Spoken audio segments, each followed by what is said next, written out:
will be maybe surprised by new updates and things that are going to come up in Meet shortly. But so today we had a couple of presentations, and I keep showing you the wrong slides. There you go, that's the right slides.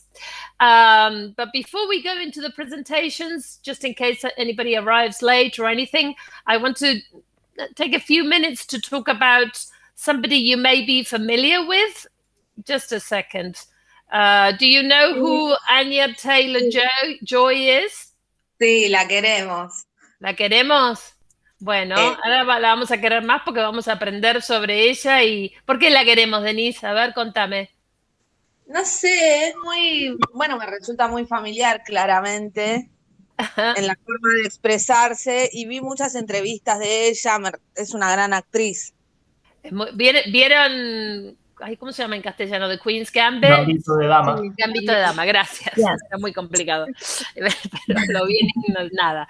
¿Y lo vieron? Sí, aparte salió en plena cuarentena. Claro, bueno, por eso fue un hitazo en el mundo, digamos. No, o sea, no tiene comparación con nada también, porque todo el mundo lo vio porque no había muchas cosas más para ver, así, nuevas. Un dato interesante es que, porque yo pensaba, ¿cuántas mujeres en el mundo deben jugar ajedrez posta? O sea, que sea chequeable. Pocas, siempre pocas. Pero pará, porque entré a Google a buscar cuántas mujeres jugaron después de ver Gambito de Dama, y eran un montón más. Obvio, bueno, pero esa es la influencia que tienen estos productos mediáticos en la cultura y en la gente, totalmente. Y ahora vamos a ver algo sobre eso, justamente. Like Cobra Kai, when that started, like everyone was, not only the merchandise, right, to buy the shirt, the t-shirt, it's just everyone now wanted to do karate. Absolutely. Well, the reason we're focusing on her is because of her connection with language, right? Do you know anything about her thing with language? No. Yeah, she lived in Argentina, right? That's right. And okay, we'll keep the suspense.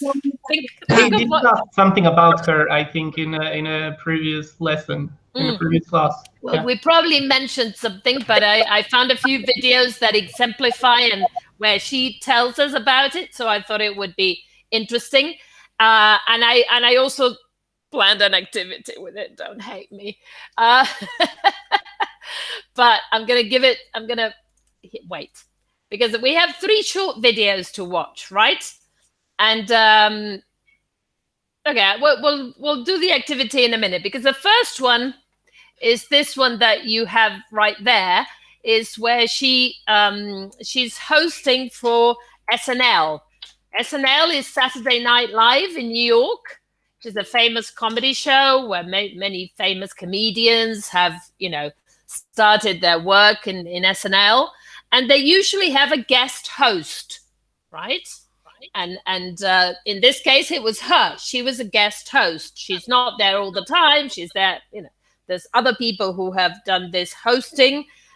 A couple of weeks ago, I think it was Elon Musk, and it was a big flop because he was not very funny. Because you have to kind of be funny and you have to interact with the audience, and then they're in sketches, and it's a very difficult thing to do, really. Somebody who also did it quite recently was Adele, and she was the host. She was not the musical guest, which is also something they have in the show. And again, that's very difficult. And it's also interesting from a linguistic point of view, because you get to hear how differently she speaks from the way she sings, which is a point we maybe have already made and we can make again. But let's see what she does in this I'll just start it in a moment, when she's talking about how to play chess. Okay, I'll start it in the middle. You can watch the rest of the video later, but here we go. Let's see what she says about what we learned from her about what she does. Hey, thanks for watching. Don't forget to share and subscribe.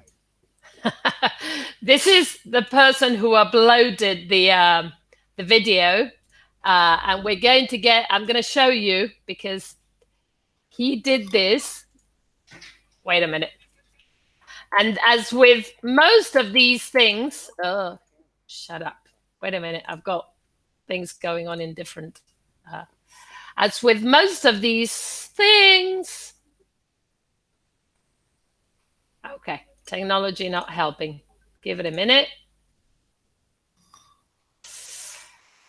Okay, here we go. So, what did she do? What did she do with languages? There. Mix it. Right, she switched. And why did she do it? And what was the points? What was the effect? What do you think?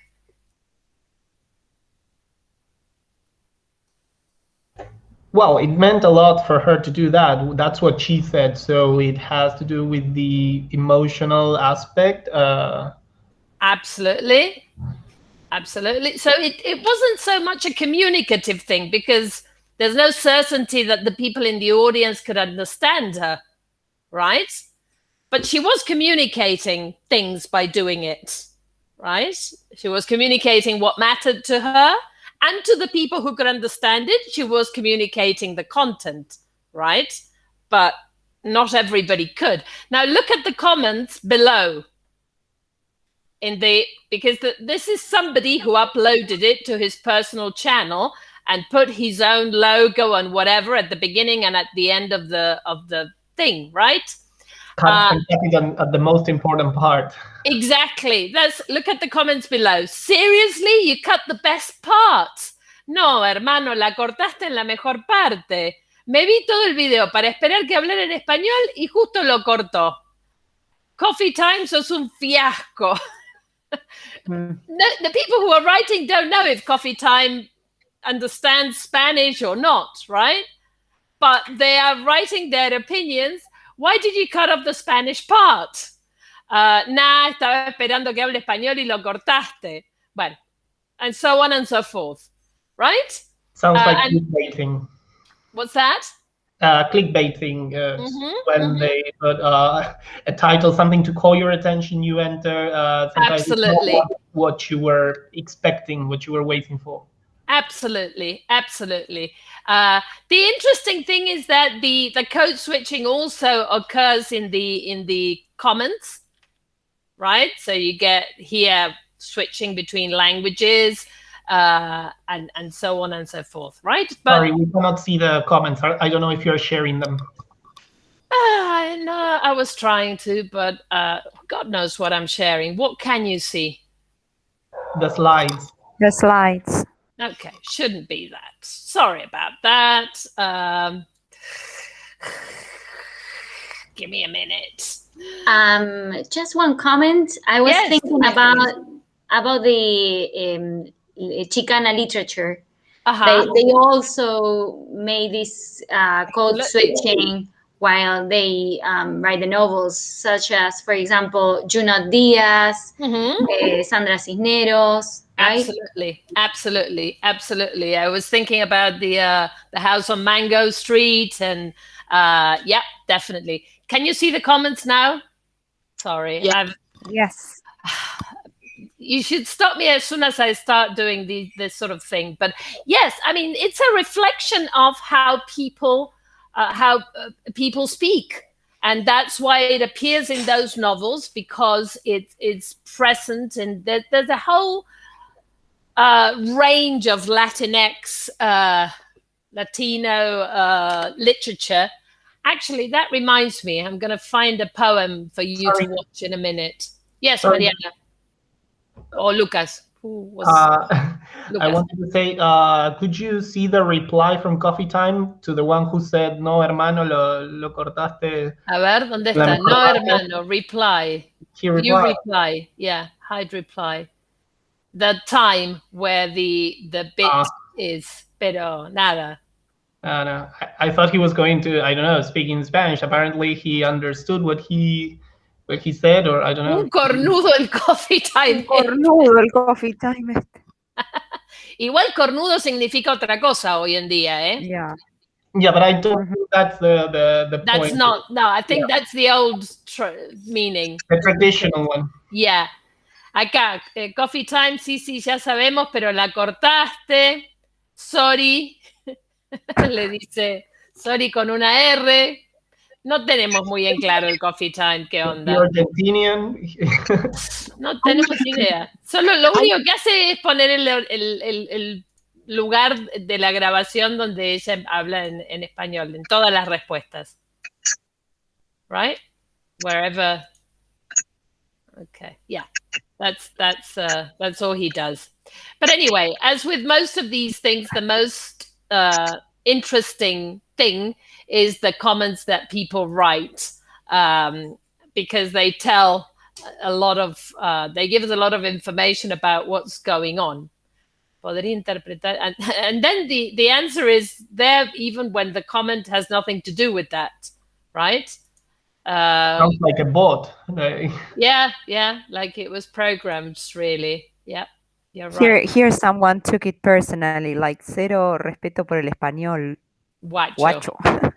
Yeah, absolutely. So, you know, the reactions are very strong. So that's an interesting aspect of things. Now, let me see if I can find... What I'm going to show you is another clip from her being interviewed in the... give me a second. In the Graham Norton show. I don't know if you're familiar with the Graham Norton show. It's a British show, comedy show that has lots of interviews, and in this case, she is. No, it was there. I timed it so that it was, but let me share so that you can hear it. Let's change this. Okay, here we go.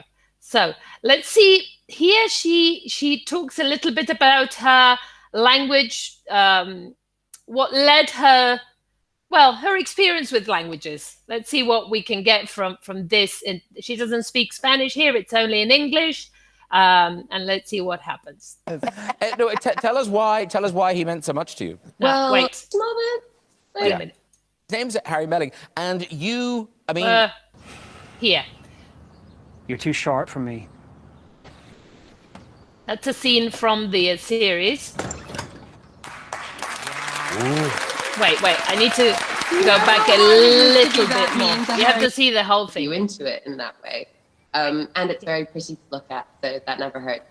Yeah. And apparently, I didn't know that all those chess matches, games, that they were accurate. You could follow them if you could follow them. Yeah, absolutely. Anything that we're playing on screen is legitimate, and most of them are like based on historic games. That was really exciting and fun for, you know, the nerd in me. What about the other bishop over here? For Christ's sakes, Harry, it'll be check once the pawn moves and the knight trades. Can't you see that? No, I can't. I can't find it that fast. Well, wish you could.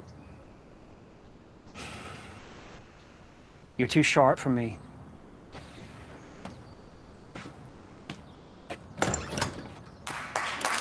You know how hard it is to be that mean to Harry Melling? He is like the sweetest individual in the world. Because, yes, he played Harry, but his name's Harry Melling, and you, I mean, that was exciting for you to do a scene with Harry Melling. Small bit? Like, Yeah. big bit? Yeah. Harry Melling was her Rihanna. Yeah. No, tell us why he meant so much to you. Well, I learned to speak English reading the Harry Potter books. So as lame as it sounds, those characters really were my first friends. So still a big fan of the Harry Potter franchise, love the movies. Oh my God, look at him. He played Dudley Dursley. I mean, he's not an obvious one. Presumably people don't come up to him all the time. He's still part of the universe. And so what language were you speaking when you learned to speak English through Harry Potter? Spanish. Oh, okay. And Yeah, so, I'm Argentine. So when did you come to London? When I was 6, but I only learned English when I was 8 because I was convinced that if I didn't speak the language, my parents would have to take me home. and that failed miserably. So yeah, had to learn. And the chess set sales all over the world have gone through the roof. And Mel Gedward here, you've got into it, haven't you? Yes, Anya, I've got to say, we have now started playing chess regularly in our household because she used to be in the British Bake Off, just so that you understand. Yeah, I love her. Well, just so that you understand the exchange that's coming up. Because of you. My daughters are really involved. It's fantastic. Well, I have to tell you this. So this is going to sound really random, but being in Beth's headspace the whole time was quite an intense experience. And I had never seen Bake Off before. And I clung to Bake Off whilst I was filming Queen's Gambit the whole time. Like, anytime I was in a costume change, I was watching Bake Off. So you were right there with me. Anya, I'm not in it anymore. I started from the very beginning because I'd never seen it before. Oh, hang on. Not series 1, where the hairdos, the styling was terrible. Series 1, lady. I was there. Come on, Anya. Classic Bake Off. Classic Bake Off. It gets better, series 3. Canonical public service Bake Off. Yeah. It jumps the shark about series 5. Yeah. Do you like chess? Do you play chess? You seem like you would play chess. I know the rules of chess. I must say I don't play chess. I learned the rules of chess as a boy. I wasn't very good at it, and I thought it was a boring game. I thought the Queen's Gambit was a brilliant show, by the way, and I loved it. But one of the things that made it so exciting is you didn't have to see that much of the actual chess. The chess is sort of, she's playing a bit of chess, she's going to win the chess because she's great at chess. You don't have to watch it blow by blow, whatever the pawn's going to do. Because she's going to win the chess. She's going to win the chess. Yeah, she's best at chess. Who won the chess? Ollie, do you play chess? No. No, I've played a Lego chess. That was a game once I had. I think you played Lego. Lego chess. One of our younger guests, Anya. Lego won't leave anything alone, will they? There's got to be a Lego version of everything. But Anya, you do have a big chessboard, don't you? I do, yeah. Netflix very kindly sent me the mother of all chessboards whilst I was working and not at home, which means that I had to travel back with said chessboard. And that didn't make me look like a tool at all. I'm not perfectly formal and, down to earth, clearly. Well done, you. Anya, it's been lovely talking to you. The Queen's Gambit is available to stream on Netflix right now. Anya Taylor-Joy, everybody. Thank you so much. Okay, so what have we learned that's added to our knowledge of her and her language experience? Aprendió inglés a los 8 años. That's what she says, right? She said she learned English at the age of 8, reading Harry Potter, right? Specifically. I knew that face ringed a bell to me. What did?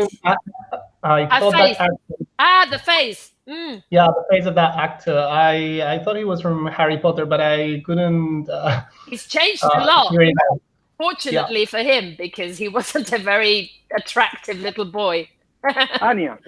Maybe Longbottom, I think. The actor. Right. Yeah.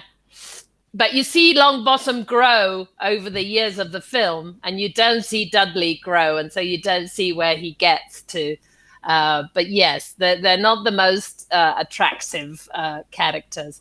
What else about her language experience? Any comments in relation to that? I think she says something that if she didn't speak English at school, her parents would have to pick her up or something. Well, no, what happened was that they moved to England from Argentina. Yes. And so in a kind of strike, she decided not to speak English because if she didn't learn the language, then her parents would bring her back home. Would have to take, Right, which didn't work. She said it failed miserably, right? I think that's why she said that she started learning at the age of 8. Right, because perhaps she refers to the silent period. Exactly, but I think yes, Lucas. What are you going to say? She has the will.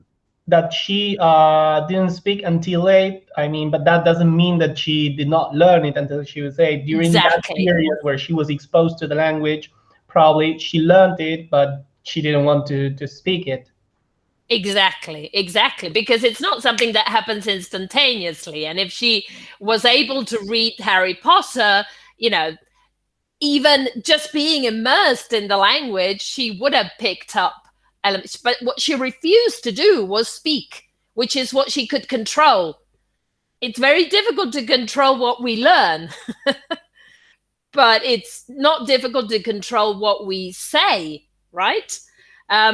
They say Einstein had a similar situation where he started speaking his first language, in his case, when he was 4 or 5 years old. And then he spoke in a full sentence, right? But that means that things have to have been going on in his head before that, because it doesn't magically happen instantaneously. It's a process. This is what we've been talking about, right? First language and second language acquisition are both processes, and they don't happen instantaneously, but they're very strongly connected with emotions and with motivation, and with attitude and interest and whatever, right? Notice also that she's very attentive to language use. When David Mitchell, the guy with the beard, he's a comedian, journalist, historian, when he says that he's stereotyped as the typical nerd, yeah? So that's why Graham Norton says to him, you must know how to play chess, because he's supposed to be the typical nerd, right? And oddly, he says, I find chess boring. I know how to do it, but I find it boring. And then he says that there wasn't that much of the chess. And Anya says the chess, which, because he does say there wasn't that much chess. Chess is seen as an uncountable noun, and therefore it wouldn't take the determiner, but she notices it, right? Which is, again, a typical feature of a bilingual speaker or a language learner, to notice those elements of language that are a bit off. David Mitchell is a native speaker of English, right?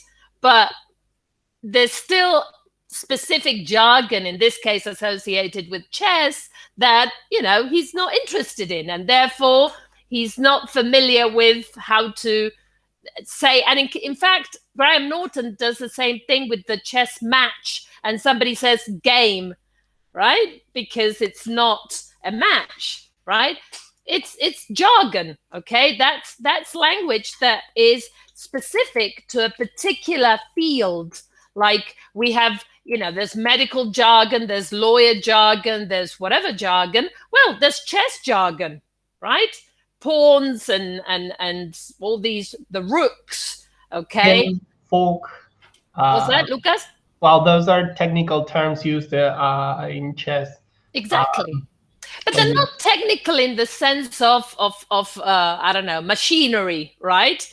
That's why we, you know, there's cooking jargon, right? A spatula. Yeah, maybe a spatula is a common enough term, but if we start looking for more precise words in cooking, it's not technical, but it's jargon, right? There's football jargon that I'm not familiar with, right? Every domain, every discipline, every area has specific jargon that you have to learn when you're in it, and you use it when you're in it, right? And other people are not familiar with it, and fair enough, right? That's fair enough. For example, a fork is when you are attacking two pieces at the same time. So it's kind of similar to the instrument that you use to eat. It has the same idea, but of course, if you do not know what is a fork in chess, say, what is that? Right, like a fork in the road. Have a fork in the road, right? When the road splits into two. Perdón, Denise, ¿cómo? No, perdón, profe, que hasta eat es una palabra, o sea, comer en el ajedrez, claramente, si no está familiarizado, decís, claro. ¿Qué cosa? En rojo, claro. Chessmate, checkmate. Check and checkmate, right? Jaque y jaque mate, ¿no? Y si uno no juega al ajedrez, no sabe lo que significa. Y no tiene nada que ver con mate, my friend, right? Que es son, bueno, otras acepciones de las mismas palabras. Bueno, I've got the little activity that now, because so far we've heard her speaking English, but I've sent you a link to a document that has a few questions that it's a document you can complete collaboratively about the next video we're going to watch, which is only 5 minutes long, but where she speaks in Spanish, okay? She's interviewed in Spanish, and I see some of you already entering. And the questions that I've listed here is, what is the point she is making by choosing, well, this was from the first one, actually, sorry, this was from the SNL. But, and the comments as well there, what aspects here, number 3, what aspects of Anya Taylor-Joy's speech strike you as native-like? And which as non-native-like?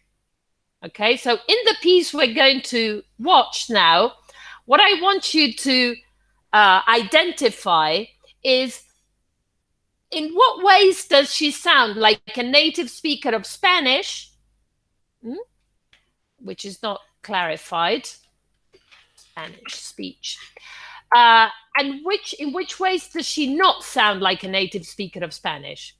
Is that clear?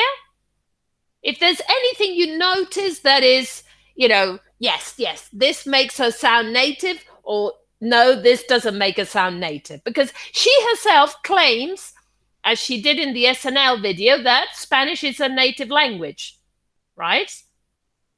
That's what she says. Let's see what we think. Not that it matters, but let's see what we think. Okay? Cristina, do we have to write now as we listen to the video? If you can, if you want, but that's what I want you to pay attention to. Those are the questions. Because we need permission to write on that.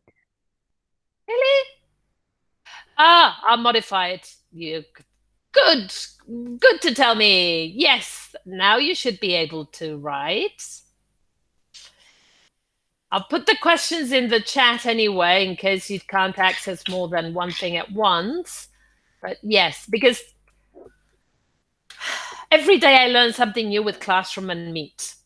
Classroom allows me to put these documents in, and the default option is, instead of opening the document to the world, to give you, as the people in Classroom, access. But the default setting is that it gives you viewing access.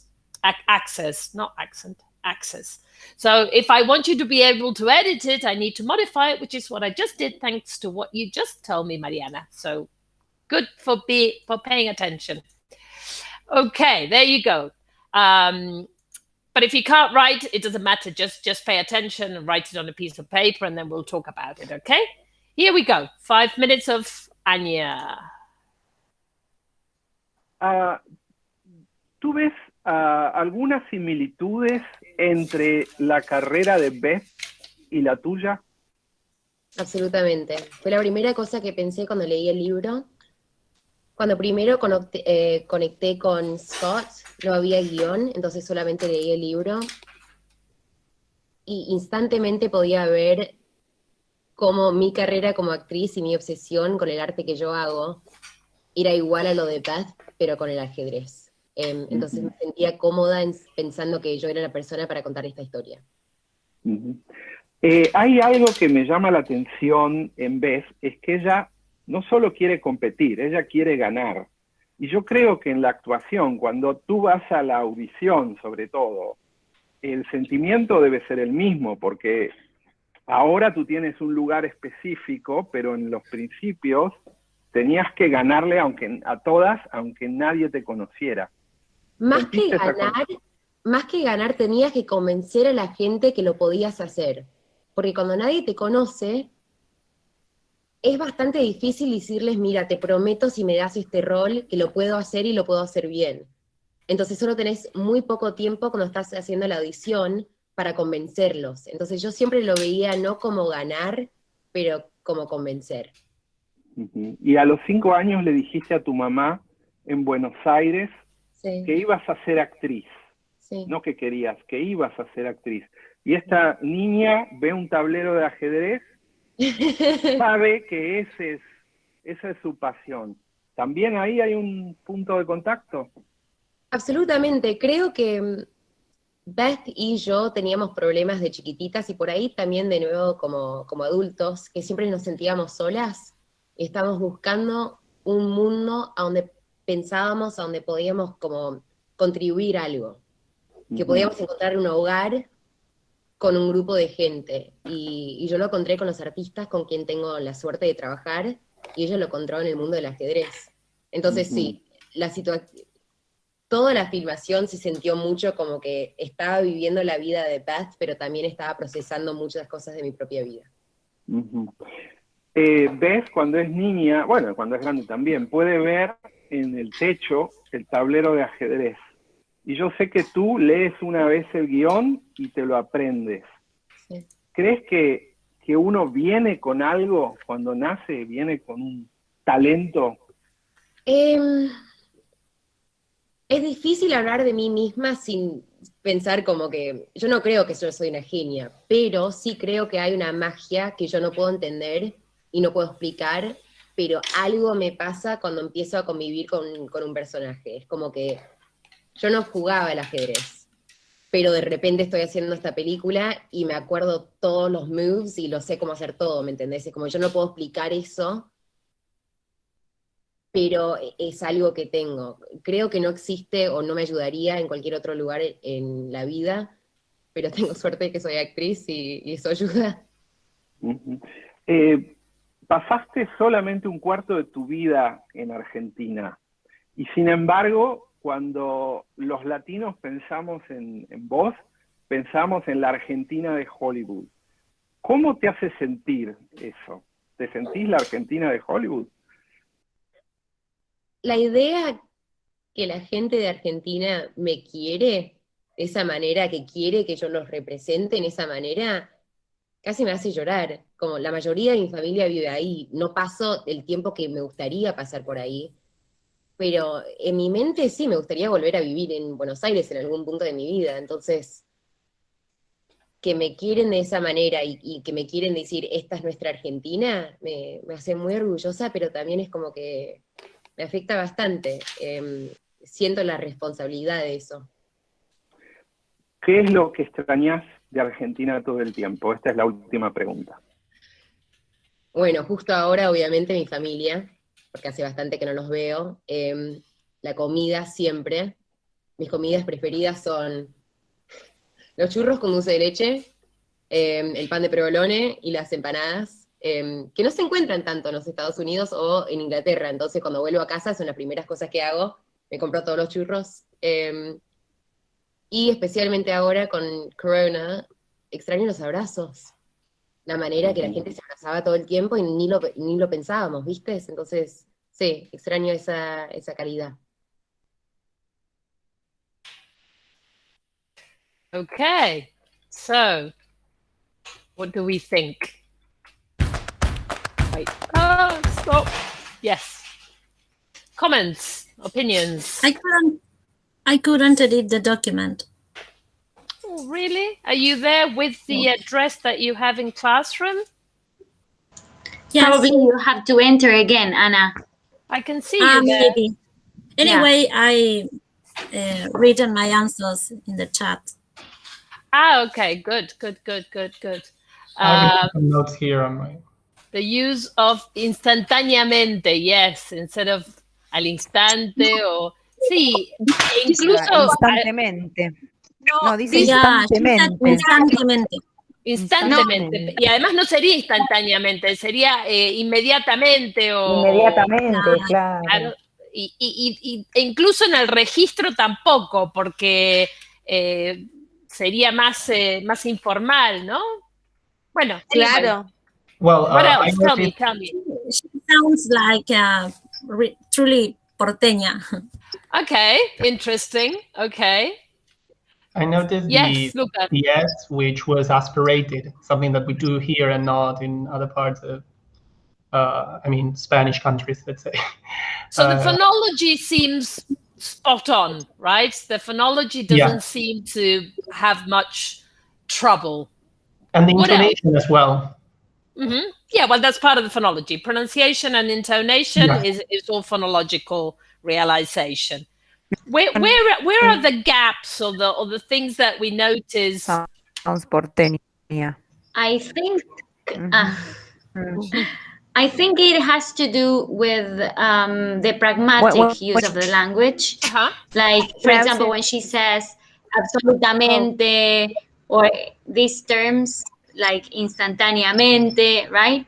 Well, I think that part of that aspect of the pragmatic use of the language is that what she's doing there is she's transferring elements from English because she has not developed this register in Spanish. You have to remember that she was a child when she learned Spanish. And she probably has not, she's been interviewed by many people. She changes when she has to use English words. Ay, se me corta. Yeah, okay. What do you mean, Mariana? We've got a bit of lag with Mariana. Like what do you mean or moves, perhaps, when she says todos los moves. Right. Well, that's okay. Okay. Those are switches, right? Because she switches into the other language. Que se me corta y llego tarde a todo. No sé si están hablando ahora. Mariana, está con delay. Sí, we realize, Mariana, we can hear you with delay. Maybe you can turn off your camera. When she talks about it has to use English words when she's speaking Spanish. So it says corona moves. Absolutely. Yes, that's right. That's what Lucas had just mentioned. And thank you, Ana, for the advice about the camera. A ver. Yeah, go on, Mariana. Mejor? Go on. Qué bueno. Go on. I was saying that you could tell that she was. I'm speaking, but I think I'm not. Yes, we can hear you. We can hear you. Okay. When she has to use English words in her speech, like corona, she says, or moves. Exactly. Or the names like Scott, Beth.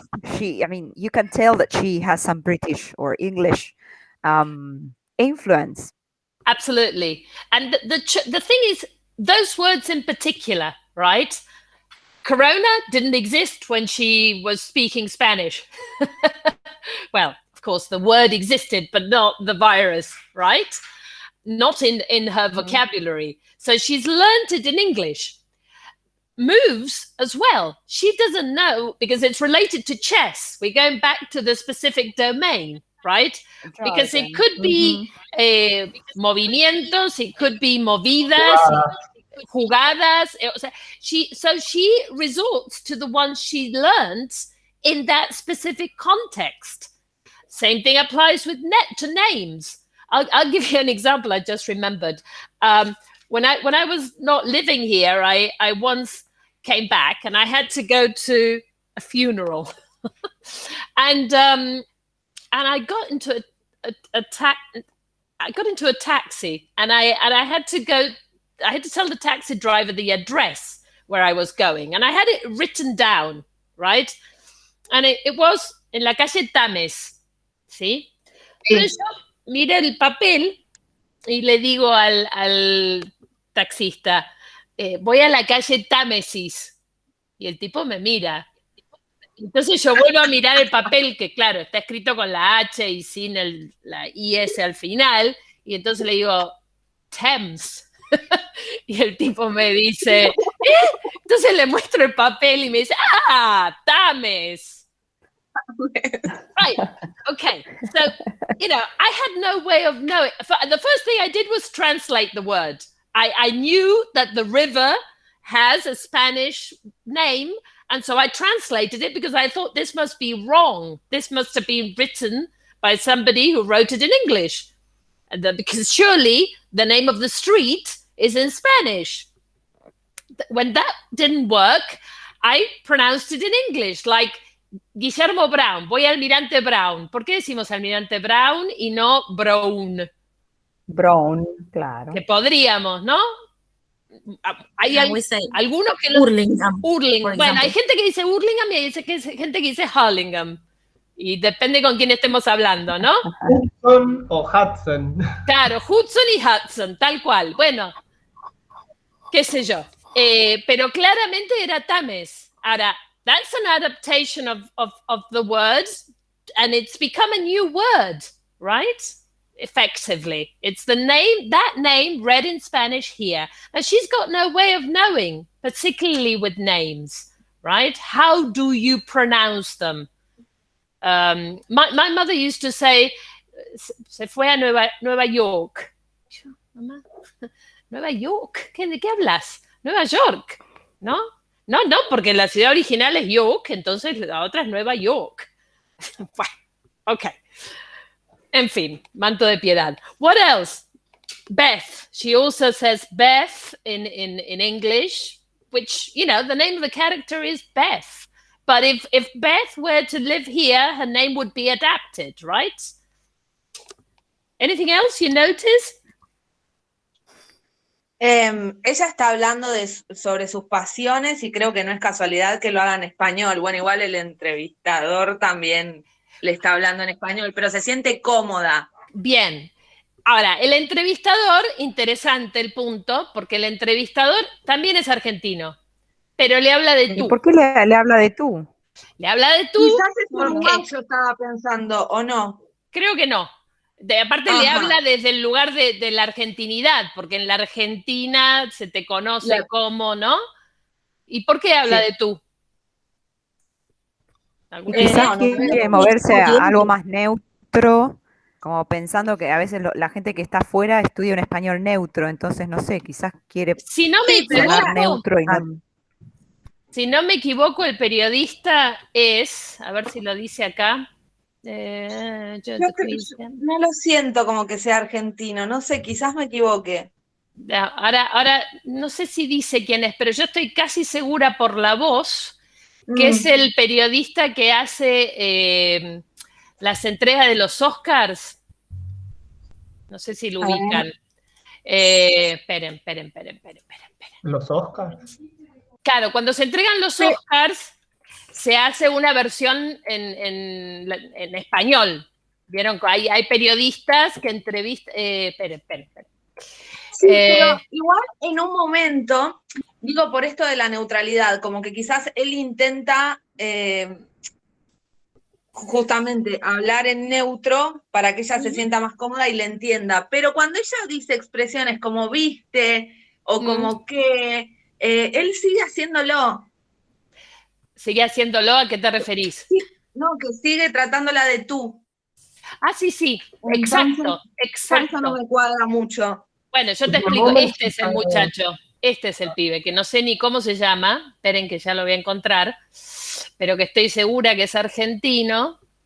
A ver, el presentador argentino Axel Kuchevatz.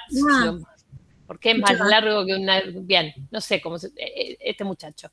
No está compartiendo pantalla, profe, por las dudas. ¿No estoy compartiendo? No. No, estoy compartiendo, porque ¿por qué voy a estar compartiendo cuando estoy buscando lo que les quiero mostrar, no? ¿Por qué? Ay, Dios. No, Tania said vistes. Sí, vistes, total. Vistes total. Porteño. Mira, y además... ¿Cómo? Mira, te prometo. In a moment she said, mira, te prometo, when she was kind of quoting or saying, she did not say it she didn't say mira. Dice mira y al segundo después dice tenés. ¿Sí? That uncertainty has to do with the kind of Spanish that she's exposed to. For example, with this journalist. This journalist, this is the guy, just to show you the photograph. You must have seen him. Yeah, if you've seen the Oscars, you've seen him. Oh, he's very well known. Yeah. Exactly. I think it's him because of the voice. But anyway, he was born in Buenos Aires, right? But he works for, I don't know, TV, I don't know, an American TV channel. right? One of the Spanish language TV channels, right?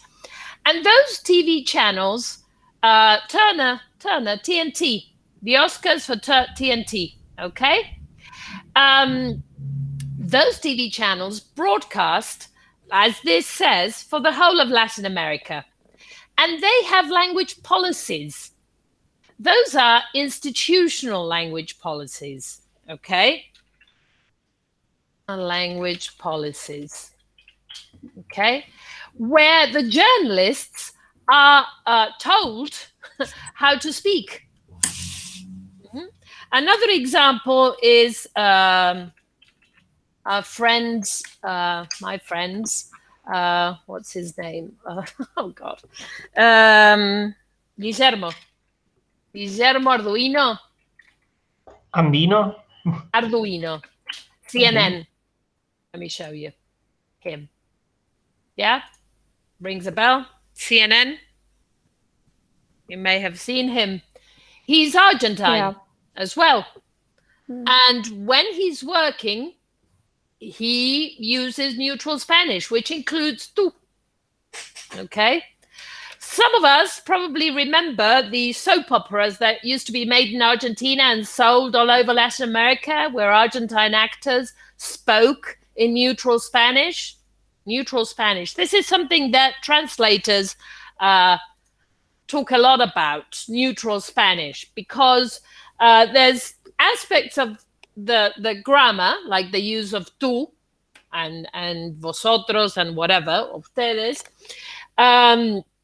But of course, there's also big issues with lexical items, right?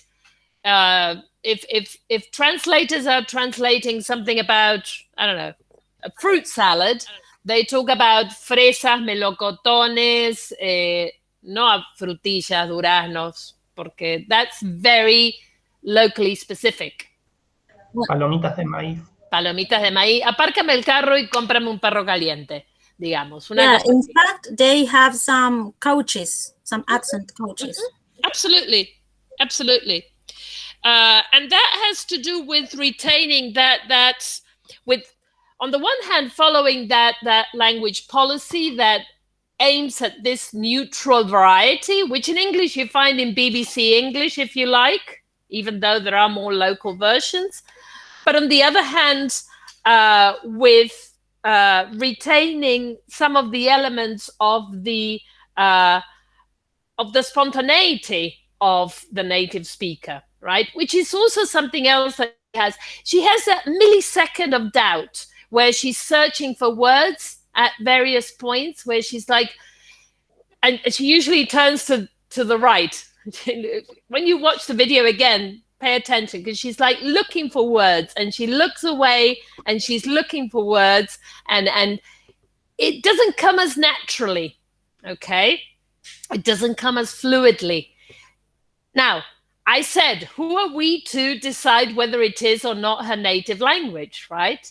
So there's two aspects to this. And of course, the key notion here is self-identifying, which is what I mentioned. Let me see if I can find it. Where did I put it? Here. Are you familiar with the notion of self-identification?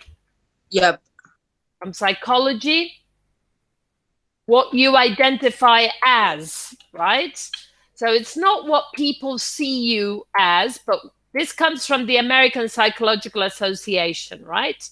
Self-identification, the act of construing one's identity in particular terms, usually as a member of a particular group or category. So for example, I'm Hispanic, I'm a lesbian, I'm a father, or as a person with particular traits or attributes. I am intelligent, I am unlucky, I am fat. And this was a big scandal with Anya when she won the Globes, right?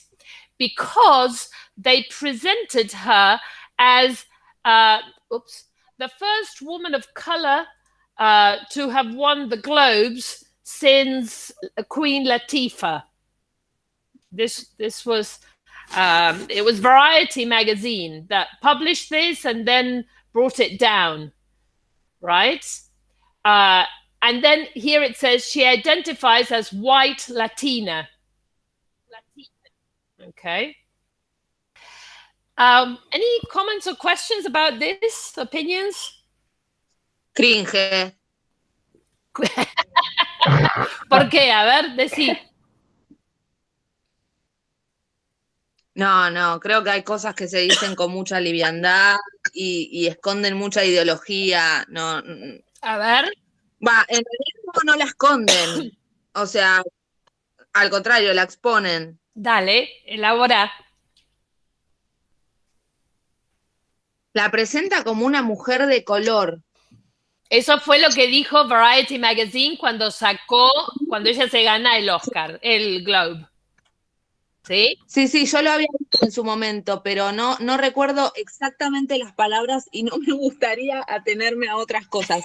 Pero creo que la idea más o menos es que es o sea, ¿cómo? No entiendo. La primera mujer blanca, dicen. No. Color. La cosa fue. No.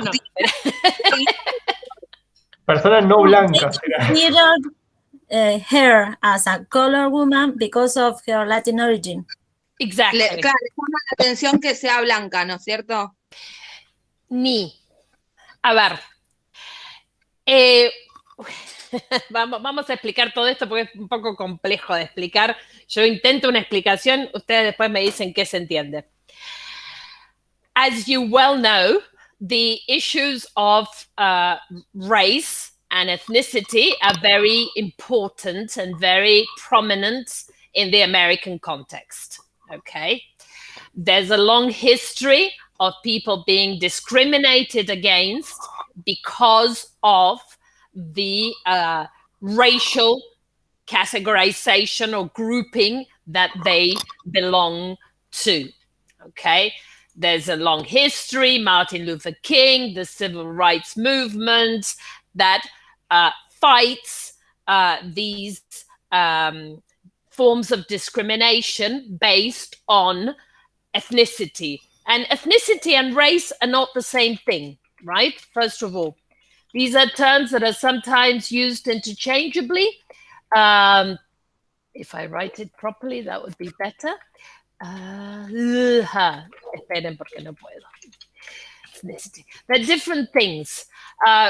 Race is supposed to have more to do with skin color and physical attributes, and ethnicity has more to do with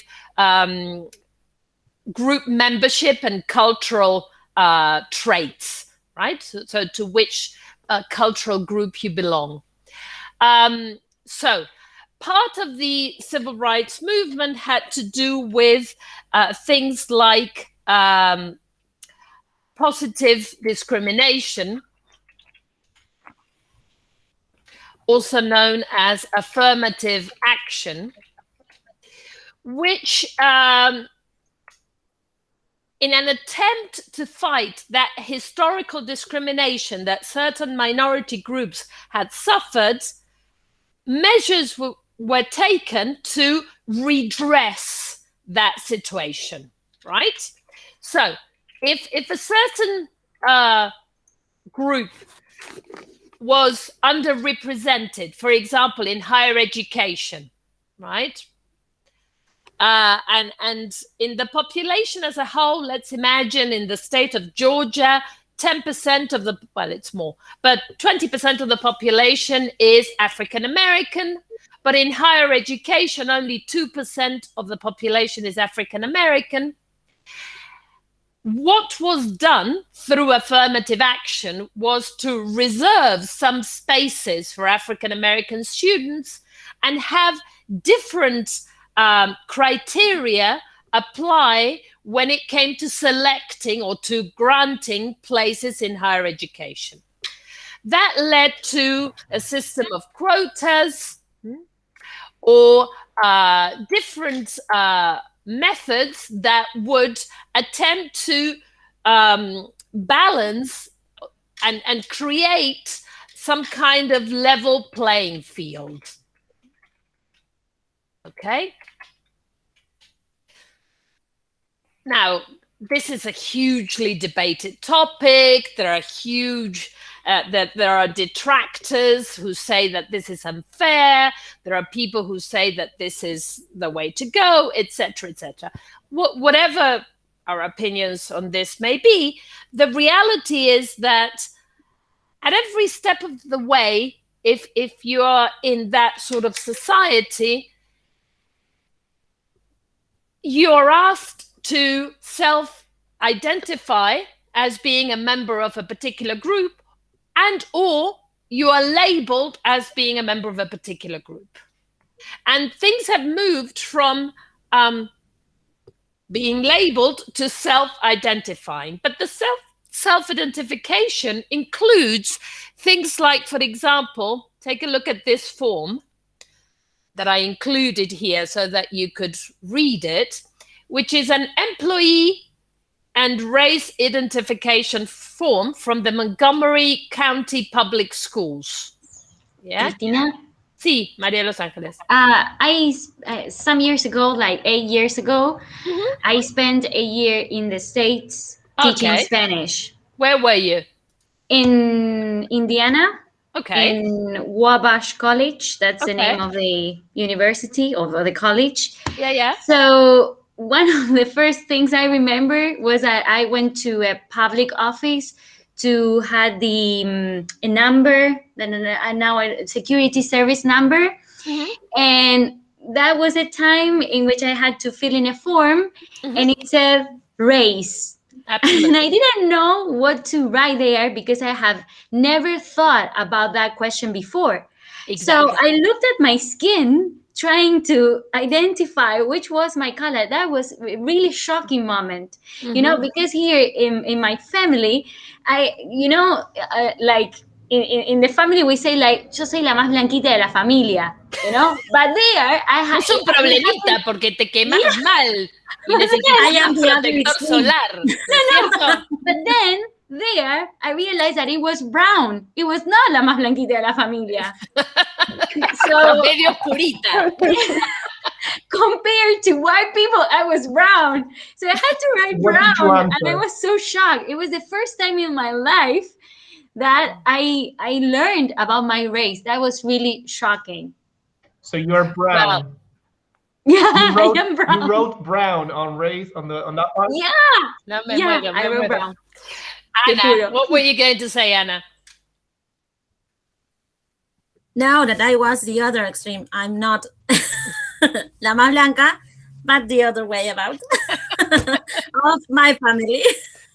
Right. But okay, I'm going to give you later a podcast to listen to about whiteness and how all these are really social constructs that haven't always existed, and that crucially, the definition of whiteness was very strongly associated with the justification of slavery and with the fact that people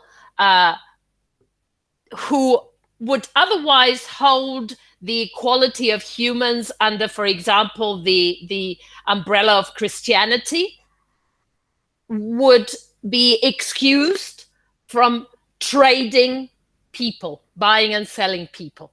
And it was justified using this idea of skin color, which is a totally arbitrary notion, because, the shade of pink, yellow, green, or whatever that you are makes no bloody difference to anything, but it does in society.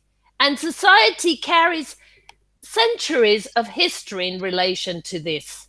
Now, what you experienced, Angeles, is something that has developed over centuries now in the States, and that has a very concrete manifestation in institutional practices like the form you had to fill out, and like the form I am showing you.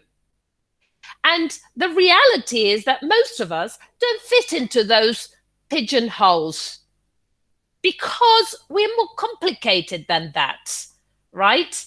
I had to fill those out for my children, right? in California 2 years ago. My children are called Annabelle and Oliver Day, as in day of the week. They have British passports. They're born in Argentina. They speak Spanish, but they speak English as well, with an English accent. What the hell are they? My daughter is blonde and blue-eyed, green-eyed, I don't know, whatever. You know, and who decides? Now, who decides both ways? Because there have also been cases of pretends to be. Look at this. This case was this woman, Rachel Dolezal. You see what cultural. A ver, Denise. No, vos, el título decía una mujer pretende ser africana americana.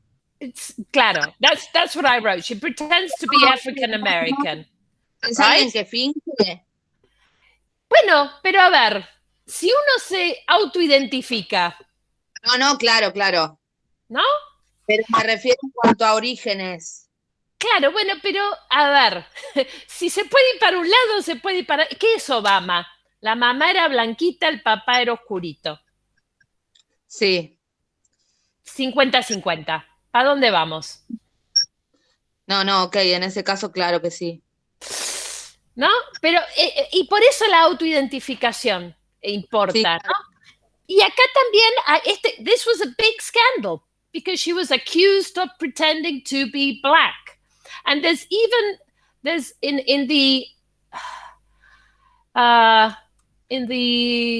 some of the stories, what's her name? Rachel.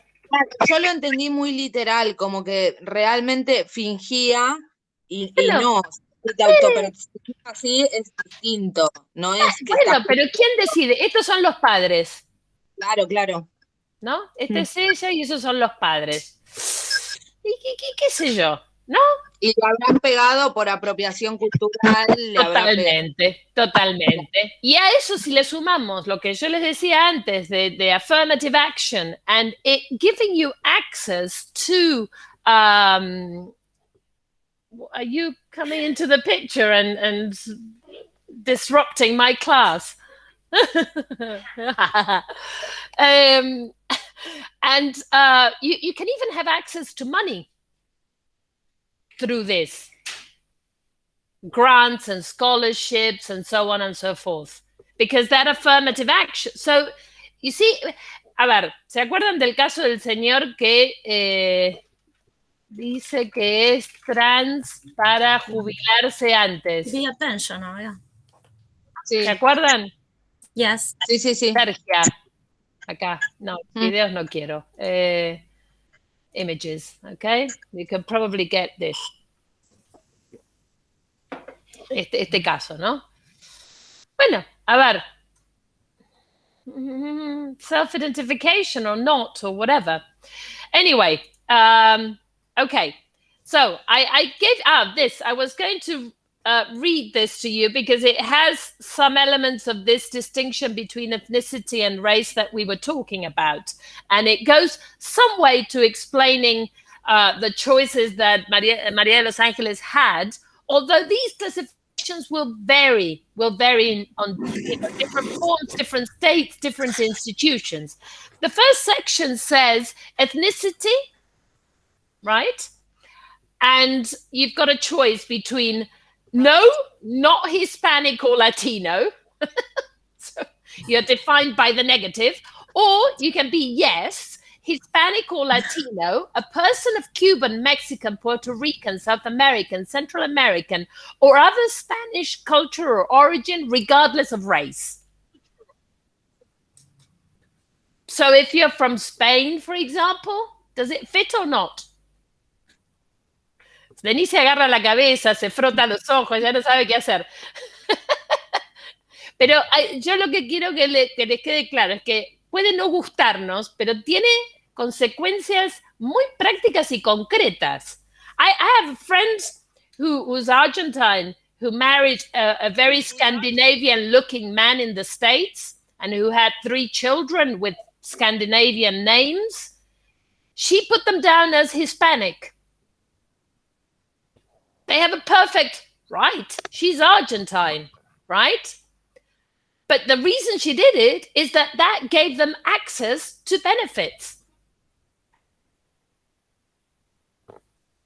Okay, well, why not, right? If it's a cultural thing, yes, they have barbecues and they eat empanadas and whatnot, right? Who decides?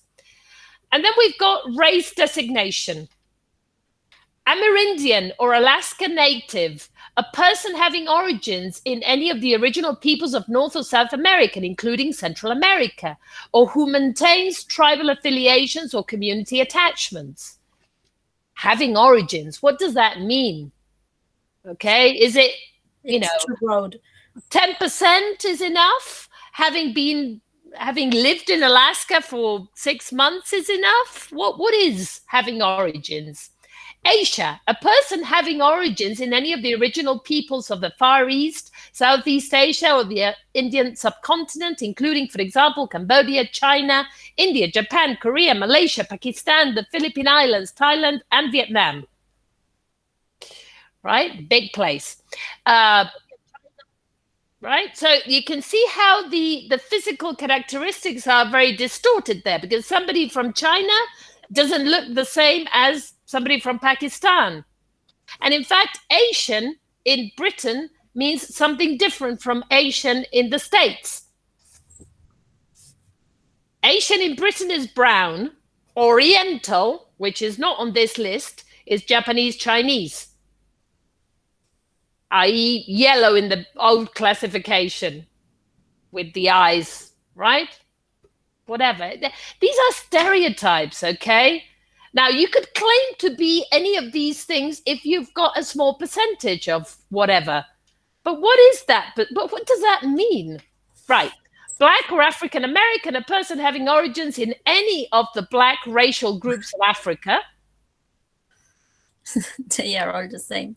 Claro. They are considered like Sudáfrica, el Congo, Kenia, todo igualito. ¿No? Native Hawaiian or other Pacific Islander, a person having origins in any of the original peoples of Hawaii, Guam, Samoa, or other Pacific Islands. And then finally, white, a person having origins in any of the original peoples of Europe, the Middle East, or North Africa. Menos mal que pusieron cuadraditos, porque podemos poner varios, ¿no? A lo mejor se debería poder combinar, ¿no? Okay. Eso no está dentro de lo clasificable, Cristina. No. Bueno, the thing is that, again, regardless of whether we like it or not, these things exist. These things are used. They are supposed to be used to monitor discrimination. This is why they exist. Okay, these forms are not for people to discriminate against other people. No es que les hacen hacer una declaración para ver a quiénes van a mandar al paredón. No, entendamos. Los que hacen... A ver, venid. Cuando decís que se sigue usando, ¿no? Claro que sí, sin ir más lejos. ¿Por qué seguimos asociando? Y digo seguimos porque pertenezco a un colectivo, ¿no? Claramente trato de no hacerlo y no lo hago. ¿Por qué seguimos asociando la palabra oscuro u oscuridad a cosas negativas y malas y horribles? ¿Y por qué seguimos asociando la palabra blanco o el adjetivo blanco a cosas puras, delicadas, finas? It's cultural. It's cultural y hay un peso de la literatura, por ejemplo, tiene mucho que ver con eso porque hay montañas. I think there's a poem by Stefania. Sí, probably, yes. Yeah, which reads about the instead of the White House of America, he wrote about the Black House. Mm-hmm. Well, I can't remember. White comedy poem, is it that one? I think it's that one. Hunter. You can never get his poems in writing. You always get them in video because they are oral. Yeah, it's this one. I think. Let me see if I can show you this bad version. Let's try this one. Esperen que viene la propaganda. Da, da, da, da, da. Ok. No. A ver. Sí, creo que sí. Espera. Ya, da, da. A ver si es este.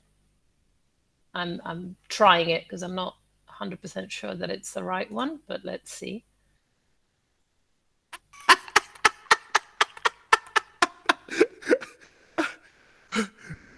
White comedy. I was white-mailed by a white witch with white magic and white lies, branded a white sheep. I slaved as a white smith near the white spot where I suffered white water fever. White-listed as a white leg, I was in the white book as a master of the white arts. It was like white death. People call me White Jack. Others call me White Wog. So are you hearing it? Okay, sorry. I joined the White Watch, trained as a white guard, lived off the white economy. I was caught and beaten by the white shirts and condemned to a white mass. Don't worry, I will be writing to the Black House. So he uses all the negative terms that are associated usually with black and turns them so black magic, black, you know. There are issues that have to do with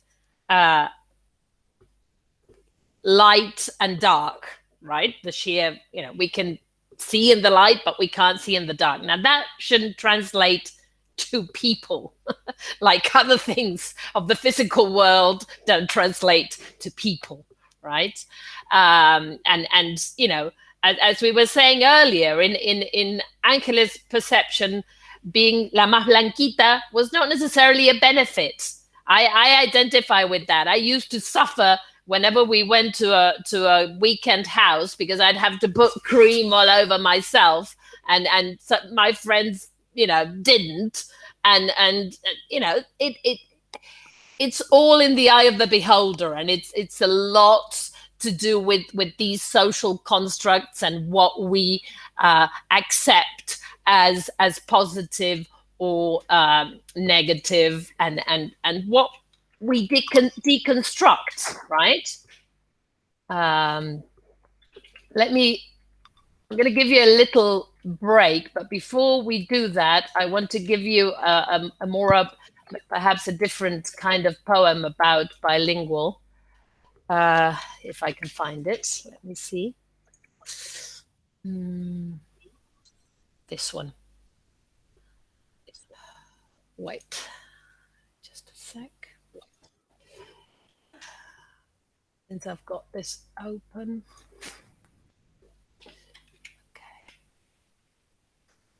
Okay. Let me just play this.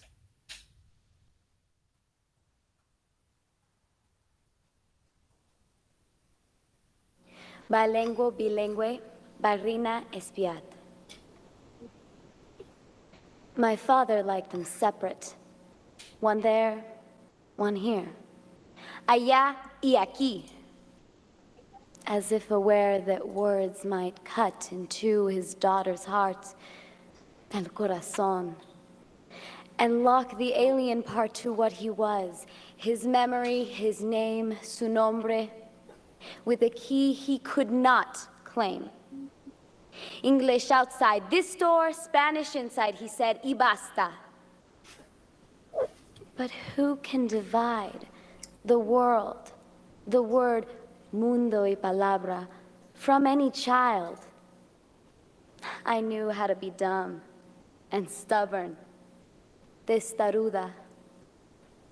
Late, in bed, I hoarded secret syllables I read until my tongue, mi lengua, learned to run where his stumbled.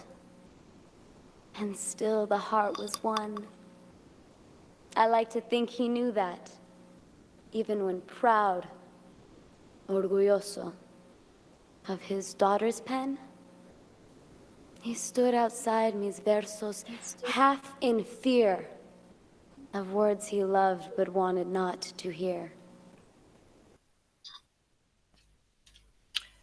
Okay, let's do something. Let's take a 10-minute break, and then when we come back, we can get to hear from Anna and Mariana. How about that? Shall we do that? Yes. Okay. Okay, great. So go and get more drinks, more food, or whatever you need. Move around a little, and then we'll come back. Ay, Lucas, se me despedeza todo. Bien. So see you in 10 minutes, all right? Okay. Okay, see you.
Hello, hello. Anybody back? Hello. Hello. There you go. Here we are. So, Anna, would you like to go first?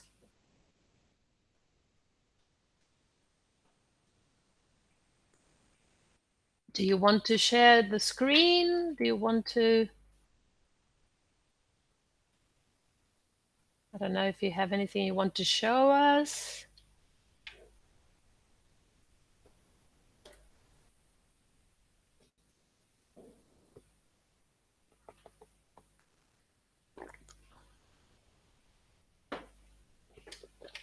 Can you hear us? Can you hear me, Anna? Yes. Oh, there it's coming. Ooh, there we go. Fabulous.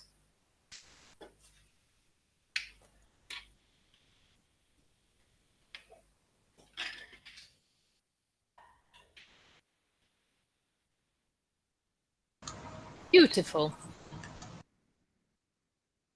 We're all ears. You need to unmute yourself, Anna, because we can be all ears, but if you don't unmute yourself... Sorry. Okay, don't worry. Okay, again. Well, I'm going to present Chapter 4 of Understanding Language Acquisition by Lourdes Ortega. The name of the chapter is The Linguistic Environment. So, first of all, we are going to talk about these two different situations illustrated in these pictures. Well, on the one hand, we have the situation of Wes, which is a young Japanese artist who emigrated to Honolulu by choice. I need to say, that Wes has received, hasn't received formal instruction, and he has a social personality. He's very outgoing, in fact.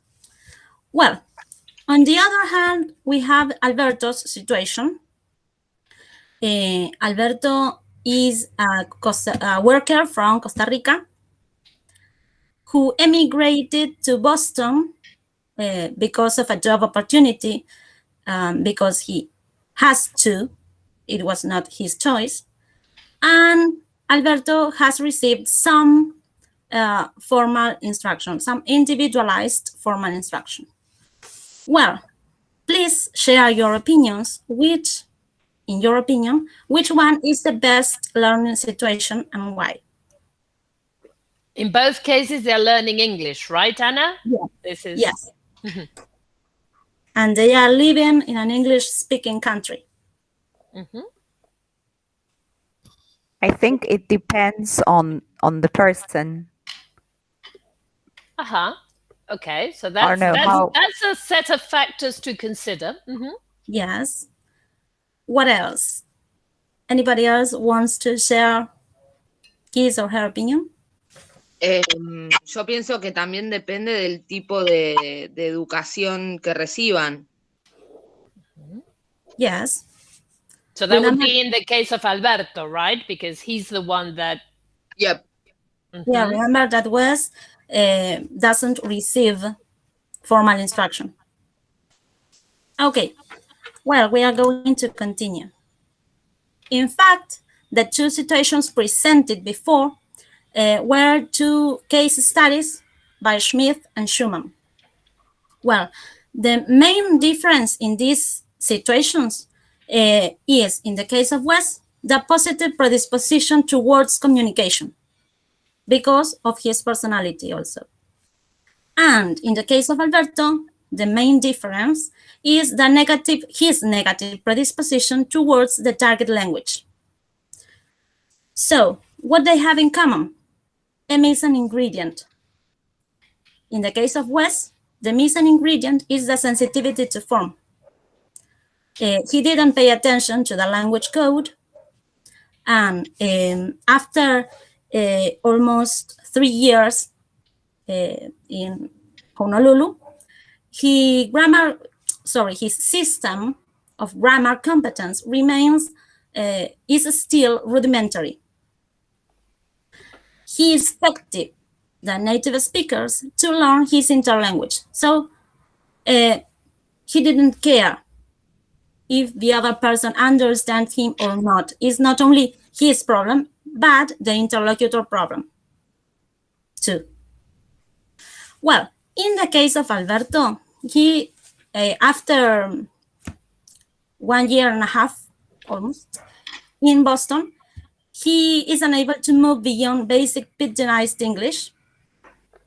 And this is because his social and psychological distance from the culture and the target language. Well, the missing ingredient here is the acculturation.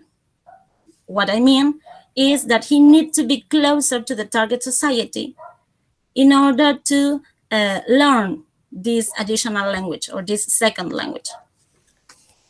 Well, let's continue. So Ortega proposes 5 environmental ingredients that contribute to optimal second language learning. These ingredients are acculturated attitudes, comprehensible input, negotiated interaction, pushed output, and the capacity to attend to the language code, not just the message. Well, we are going to begin with acculturated attitudes, which means that the social distance between L1 and L2 plus a negative predisposition towards the target language and its members, as in the case of Alberto, can create, in words of Schumann, a bad learning situation. Then we have the comprehensible input. This hypothesis was developed by Krashen, as you know, and establishes that to be comprehensible, the input, it has to be linguistic data produced by other competent users of second language, which contains, and this is key, something to be learned. And this is the I+1 hypothesis. The I+1 formula proposed by Krashen. Then we have the negotiated interaction, which establishes that comprehensible input is good for learning a second language, but we also need to negotiate interaction with the interlocutor so as to solve some comprehension problems. We need to modify our utterances in order to clarify the meaning of what we want to say.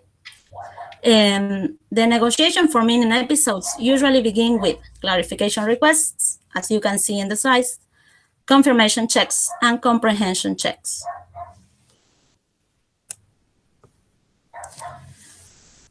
Well, let's continue with pushed output. It's not just forced output.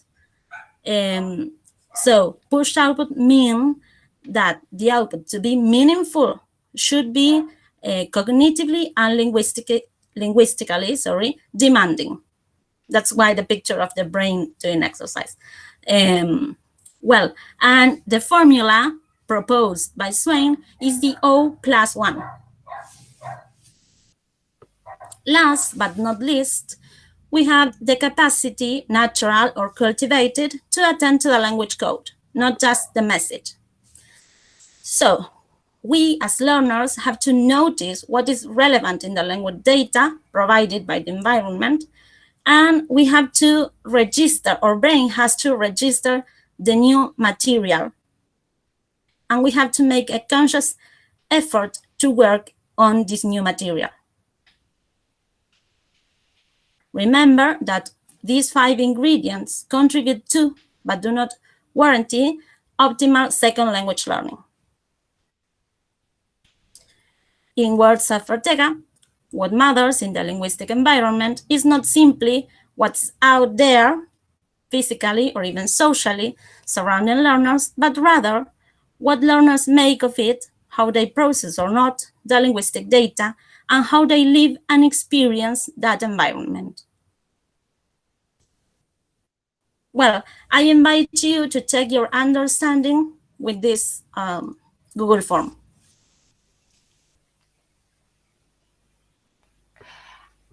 What we can do, Anna, is you can give me access both to the slides and to the Google form, and I'll put them in Classroom.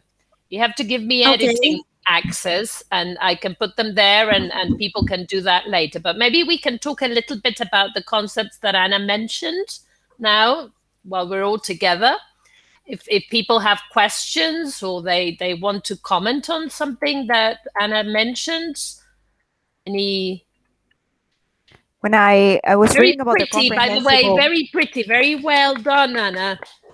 Very good, Anna. Thank you. Thank you. I may sound childish, but I like the images. Yeah. Yeah. I loved the style of the PowerPoint. Is it a PowerPoint, Anna? No, it's Google. It's made with Google Slides and with Canva.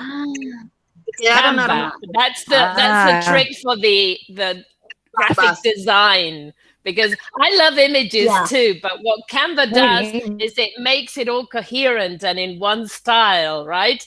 Because my slides have lots of pictures, but they're all different styles, and this is all wow. Well, in fact, for studying, I use illustrations and pictures. Yeah, I think they're very helpful to make information memorable. You'll probably end up remembering these concepts associated with the colors and the pictures and the brain exercising and stuff like that. So that's very helpful. Anyway, Mariana had a comment or a question. Yes, when about that comprehensible input, it reminded me of a talk, I think it was from the BBC, that about 3 ingredients, but for first language acquisition, not second. That it was comprehensible input and the environment, the silence period or something like that. So it reminded me of that. Hey, the video we saw earlier in the term, you mean, Mariana? Is that the video we watched with Stephen Krashen? Yeah, I mean, I think that those concepts were developed by Krashen, and they were intended for for second language acquisition, because he conceived of them for second language acquisition. But the idea still remains that, you know, just listening to a bunch of stuff in another language won't teach you that language. So you can, you know, sit and listen to a whole, you know, I don't know, 2 hours of Chinese a day. If it's not comprehensible, if you can't get at least some bits of it, it's just going to be noise. The opposite of comprehensible input is noise. And it's like the noise that, I don't know, somebody digging the road can make. It's not language in that sense, unless you have other elements that make it comprehensible, right? So in situations, in context, in interaction, as this indicates, you won't be able to make much of it. So that's very important, and that's what we try to recreate in the classroom. But as Ortega says, it's not enough. Right? We need other elements. What else? What else did people notice or people want to comment on? I had a doubt with pushed output. It was not that clear to me. I mean, to me, it sounded similar to comprehensible input. I mean, you go one stage beyond the learner's language competence. Yeah, yes and no. That the key difference there is that input and output are complementary. The input is what the learner receives. The output is what the learner produces. This is what Meryl Swain had in mind when she was talking about this, and she's talked about it later on some more. So she kind of, I mean, the silent period or whatever that Krashen talks about, she considers that the student's production is key in learning. It's not sufficient for the student to quietly listen forever, at least, maybe for a period. But the important element is the student's output and the working on that student's output to build the competence, you see? Because the student may receive perfectly acceptable, correct input, but it's on the output of the student that you need to work to develop competence. You get it? You'd be scaffolded. Well, scaffolding is a technique, but you work on what the student produces, not exclusively on what the teacher or the input is. Input is a generic term because it's not just teacher talk, because it could be television, input could be many things, right? Now, the output is the learner's production, both in speech and in writing, right? In the productive skills. So it's what the student generates with the mistakes and with whatever. It's that you need to work on to help the whether you use scaffolding as a technique or not, that's a different issue. But it's those, because the key thing is that the learner is not aware of the distance between their production and the target. So the intervention has to be in that production. You have to listen to the students and work on that, you see? And we have to provide, as teachers, we have to provide them with the opportunity to try out this output. Absolutely, absolutely. And we have to pay attention to it and build our lessons on the basis of it. Because you could have a language tradition, and in fact, in some countries in the world, there is this tradition where it's teacher talk, teacher-centered, the teacher is a good model, the students, make notes, learn, but then they don't have to produce. They have to recognize, they have to understand, and if they don't produce, then their output is going to be flawed, even if the model was excellent. You see? Yes. That's a very interesting point. Anything else? Any other questions or observations? Estaba pensando en que me gustó que ella mencionara que estos ingredientes, se combinan entre sí y no funcionan por separado para aprender una segunda lengua. Y en ese sentido, lo que veníamos hablando del output, no tenemos forma de chequear ni de poder construir aprendizaje si no observamos lo que producen los alumnos. De ninguna manera, no hay forma. De hecho, es totalmente lo que hace a la educación o al proceso de enseñanza-aprendizaje. Totalmente. Incluso... crucialmente, ahora que dijiste proceso de enseñanza-aprendizaje, hay quienes dicen que son dos procesos distintos, porque yo enseño, ahora el proceso de aprendizaje va por otro lado y andás a ver cómo se relaciona con mi proceso, ¿no? Ponele que es a lo que aspiramos. Por supuesto, pero no es un reflejo exacto. Ese es el punto, ¿no? Y también, the other thing that's interesting about where the chapter starts from and Anna's presentation started from is the idea of the case studies.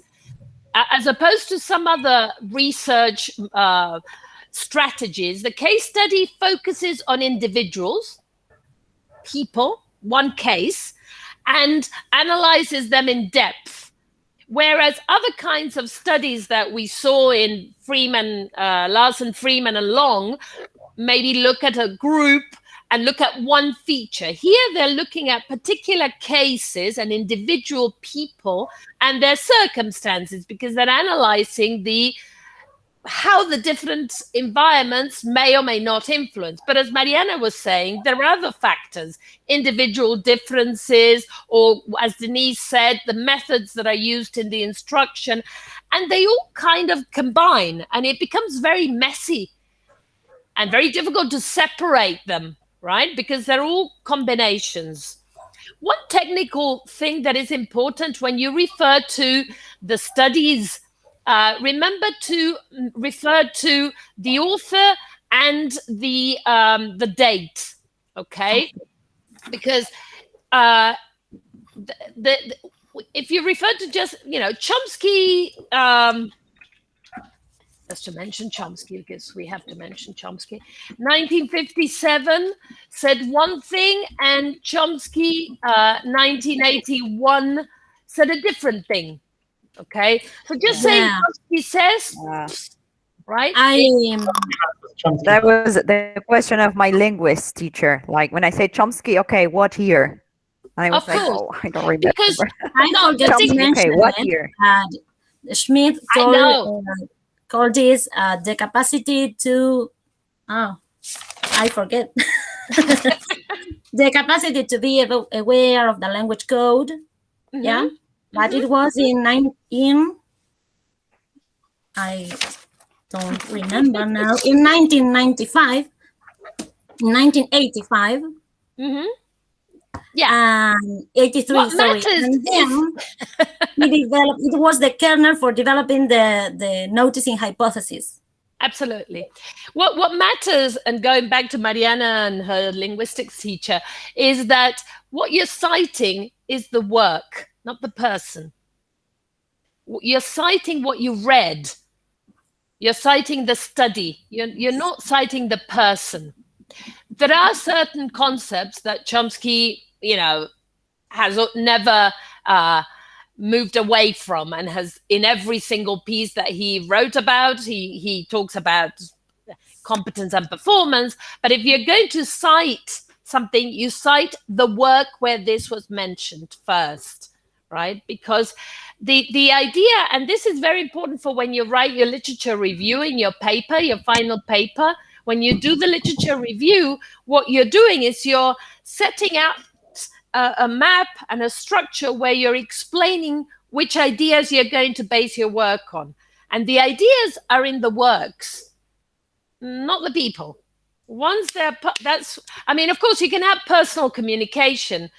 That's unusual, but it exists in citation.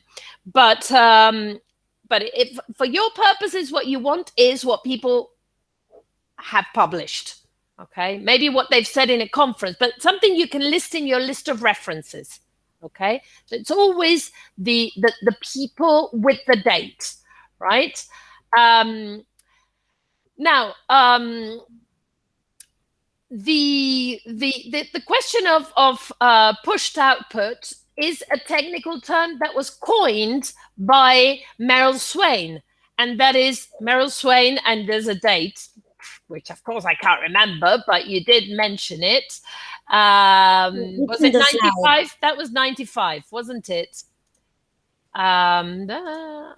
85? 85, yeah, 85. Meryl Swain is the one who wrote her PhD thesis on talking about having two first languages.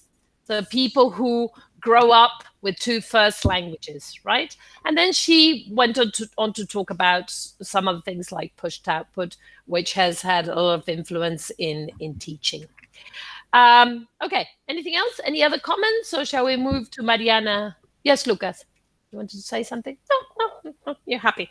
Okay, hunky-dory. Fabulous. Okay, so if you give me... I want to say that yes. Ortega considered all of these hypotheses as ingredients. Absolutely. But the key thing here is the person who is going to cook with these ingredients, which is the learner. Right, which is why every chapter deals with different aspects of that learner, right? And different studies that have shed some light on those different aspects, because they all interact to produce that dish ultimately at the end. And we can't just look at one and not the others. Although for the studies, people do look at some and not the others, because they need to narrow down the scope of their study, which is what you need to do when you do your study. You need to narrow down your question and focus on something that is manageable, because otherwise the world and its surrounding areas, right? So, and it's a good example, metaphor, let's say, because there's no perfect recipe for, so there are these ingredients, but then you will have to see how to combine them if you use them effectively. And well, in the end, there may be some other factors affecting. Absolutely. And the other thing is that every study sheds a little bit of light in an area, but there may be other studies that contradict the results of a particular study.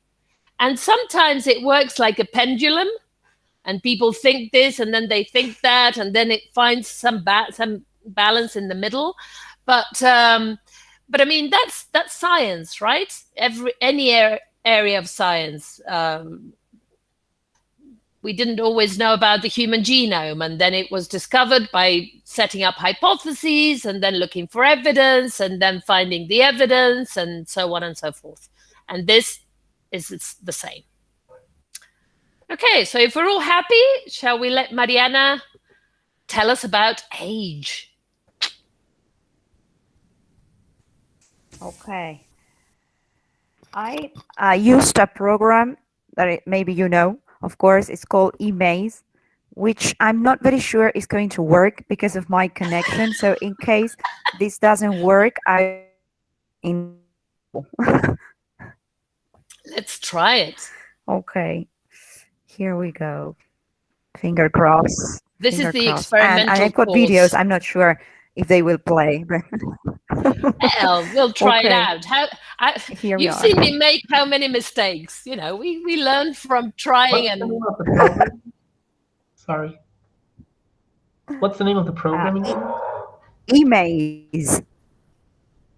I would write it in the chat, but my computer froze. But eMaze, like a maze, but eMaze, like a. Well, we're seeing something. That's a good start.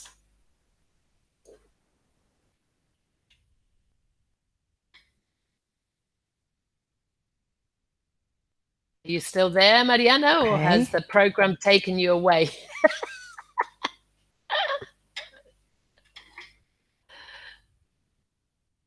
Yes. Yeah, we're seeing something. Yeah, it's. Can you hear us?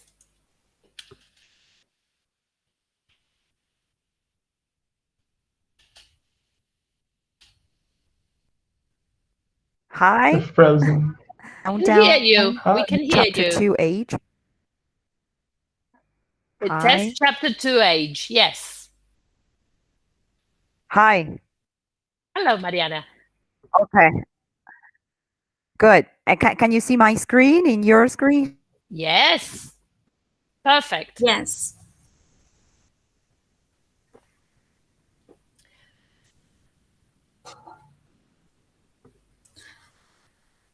Let's see.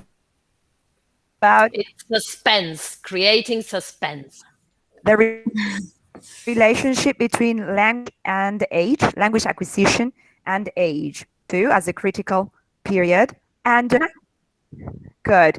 Neurolinguistic data, right? So sad because it was supposed to have animations and things like that, and it's not working properly. Well, we're seeing things. All right, I'll try we're seeing something else. things moving. I don't know if it's the things you want us to see, but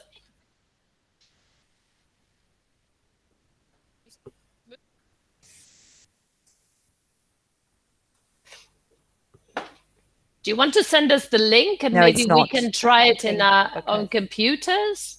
Ooh, how fancy. Or maybe you can send us the link and we can We're seeing the lockers in a classroom, maybe? A whiteboard with markers. It looks very fancy. In a room, yeah, because this is supposed to be walking you around like an exhibition. And why don't you send me the link? The link, but and I can now. try I and will see try if with the Google slides they are the same. Do you want to have one go at sending me the link and I can try and present for you? Would that help?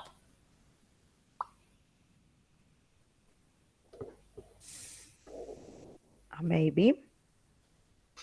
Wait, because this is frozen. Okay, I will remove my video, see if that works. I knew this would happen. Don't worry. Take it easy. You're just generating more suspense. Now we're curious. We want to see what it looks like, and we want to try it out. We saw it glimpse and it was fantastic. I was amazed. I'll just tell an anecdote while Mariana sends us the link. This happened to me the other day. I was giving a talk for a publisher the one I did at the beginning of May for Oxford University Press, and they asked me to do the presentation in PowerPoint, and I sent it in, and they made it into a PDF, and it lost all the animations. And they had also asked me to reduce the number of slides, and I had like 40, and I had to put them into, 22, which meant that I took things and I put them several in one slide with animations so that it would run. Like they overlapped. Yeah, but they didn't work. And I was talking to about, 700 people. So I'm like, with the first one, first of all, we tried it because we had a preparation, a rehearsal with the other speaker. And when they showed the presentation, they showed as a trial, it worked. But then when they showed mine, it didn't. And so it was like, okay, so I have to remember what was under this pile of images to explain whatever I wanted to explain. So it doesn't quite work out the way I wanted it. But there you go. So it happens. Yeah, it always happens, as absolutely, they say. yeah. Especially if you want to express something from that image. I mean, if you have to point at it and say, as you can see here in the image, and you cannot say that because there's no image. If you're a glutton for punishment, I can start now. Let's see if I can do this. We can do a trial where you can watch the presentation as it was, and then I can do it properly for you with the animations and everything. If you're bored one day. Yeah, I have already sent the link. I've got it. It says prepare to be amazed. But let me see if I can, because it is the presentation open to be. I'm trying. Let me see. I'll try and. If not, I've got the slides. Right. Let's see what happens when I try to. At the moment, it's a blank screen. But let's see if it changes. Because it's in your account. Is it shareable? Yes, I think so. Yeah, but okay. It's still giving me a blank screen. El link a curiosear y me pedía que ingrese mi mail y mi contraseña para poder contestar. Yo me logué. Una cuenta. Claro, yo me logué. Eso es lo que me pidió acá. Está bien, corre, ok. Pero cuando el tema es más allá de crearte una cuenta, sí me permite entrar a esta presentación en sí, dado que no es mía. Claro. ¿No? Porque no estoy logueada como vos, ni puedo. Bueno, pruebo una vez más compartirlo y dale, vamos a las slides. Dale. Maybe we can all turn off our cameras. We could. I think. Let's try that. There we go. We're applying solidarity, camera solidarity here. And let's see what happens. There you're sharing, Mariana. And we can still see the same locker, the lockers and a whiteboard in what seems to be a school.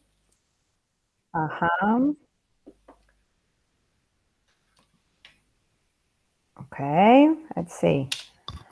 Okay.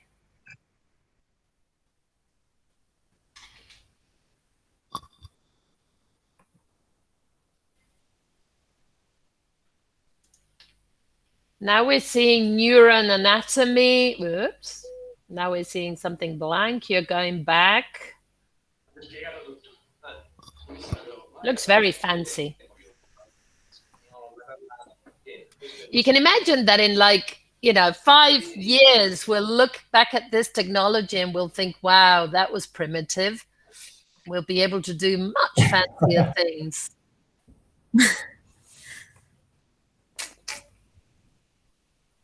But it's already fabulous. Displaying. Well, I think it went from the first slide, which is that one. Yeah. Okay. Yeah. Where do you want to... If you move forward, what happens? This is the first one, chapter 2. Yeah. Age. Now it should be saying critical period and language acquisition. Yay! Yes, it is. Very work. All right. Here we go. This is an example in perseverance. Well done. All of you, thank you. This is group work. So in the 1960s, some authors contributed neurolinguistic data that supported the existence of a period in time in the child's brain when the brain showed a kind of predisposition to acquire a first language. And these authors also made notes that children could learn a second language too faster than adults. Now, there are some biological and non-biological explanations for this, not just they said, yeah, children can learn faster just because. And I chose, or I wrote 2 different processes. The first one, it's myelination. When I was looking online, I found out that myelin, or mielina in Spanish, it's a substance that covers the axons of neuron cells. It would be these ones over here with an orange color. And what myelin does is to make brain impulses travel faster in the brain. So by increasing the speed, the information in the brain, in the child's brain, moves faster than probably an adult. And this is what we refer to as plasticity of the brain. You know, when you say plasticity of the brain, plasticity, I was imagining like some kind of, I don't know, thing like plastic, and it's not. Maybe it's related to this process. And it occurs when you are born till the age of 12 or 15 or so, because then this process, little by little, starts decreasing. And the second thing that happens, biologically speaking, is this idea of use it or lose it, which is the connections in your brain when you are born are double the number of connections that you have when you're an adult. And this is because when you're born, the brain tries out connections and tries to see which ones will be useful in the future and which ones will not. And the ones that are not useful, the brain simply will discard them, will cut them out. So it's very important that children get stimuli from different kinds of stimuli when they are born, they are children, because if not, if the brain does not get stimulated, the brain will think that this connection is useless. And I saw this very clearly down here that says, did you know there are examples of critical periods in animals too? And here I included a photo of a very small cat, a kitten. And when kittens are born, and if for any reason one of the eyes is closed, that connection between the eyesight and the brain is not made.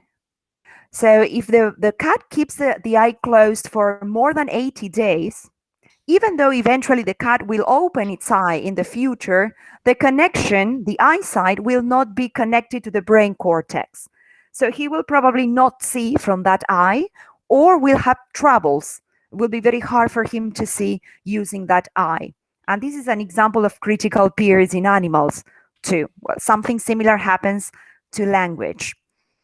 And non-biological explanations have to do with these other factors that we were talking in Anna's presentation, like affection, motivation, education, etc., that also contribute to language acquisition. First, language acquisition. So far, so good. I'm talking too much. No, Okay. Fine. All right. I got a short question that says, what can you say about L1 from the video? There's something I haven't said from the video, from L1, about L1. I will share the link in the chat because I don't think I will be able to reproduce. It's a section from a TV show, El Comisario Montalbano. Yeah. I don't know if you're familiar with him. Yes. He's investigating a case. In this chapter, they are looking into a case of a German lady who went missing. And one of the witnesses said that she had returned to Germany. So they need to contact the German police and find out whether this girl returned or not. The problem is nobody speaks German in that Italian police station, of course. I've seen the episode. Okay. If you can play it on your own, maybe, I don't know, because I don't think I will be able to do it from my presentation. I don't want to disrupt your presentation, but I could try and play it. Give me a sec. Great. Am I sharing, guys? Yes? Yes. Yes.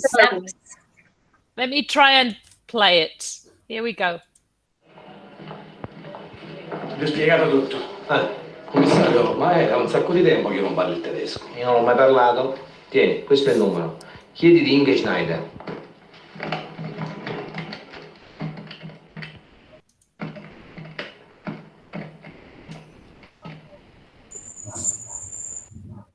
Bitte, ich rufe Faust an Italien an. Konnte ich bitte mit Frau Schneider sprechen? Ja, ich verstehe. Ja, un momento, bitte. È un bar dove lei passa per sapere se ci sono state delle telefonate. Dice se vogliamo lasciare un nostro numero. No, ringrazia e riattacca. Nein, danke. Alluzzo, ma tu quando te ne sei andato alla Germania, quanti anni avevi? 5 anni. Ah, non parlavi. Pochino. Thank you so much, Cristina. Poor Galuzzo. Montalbano's being mean to him. Yeah. But that's something that the video shows about first language that I haven't said yet. Have you got any idea? How old was he when he left Germany? 5 years old. 5 years old. And we assume he never returned because he's living there in Italy. Yeah. However, when he needs to talk to these police in Germany, he can. What happens? Yeah, he could do it.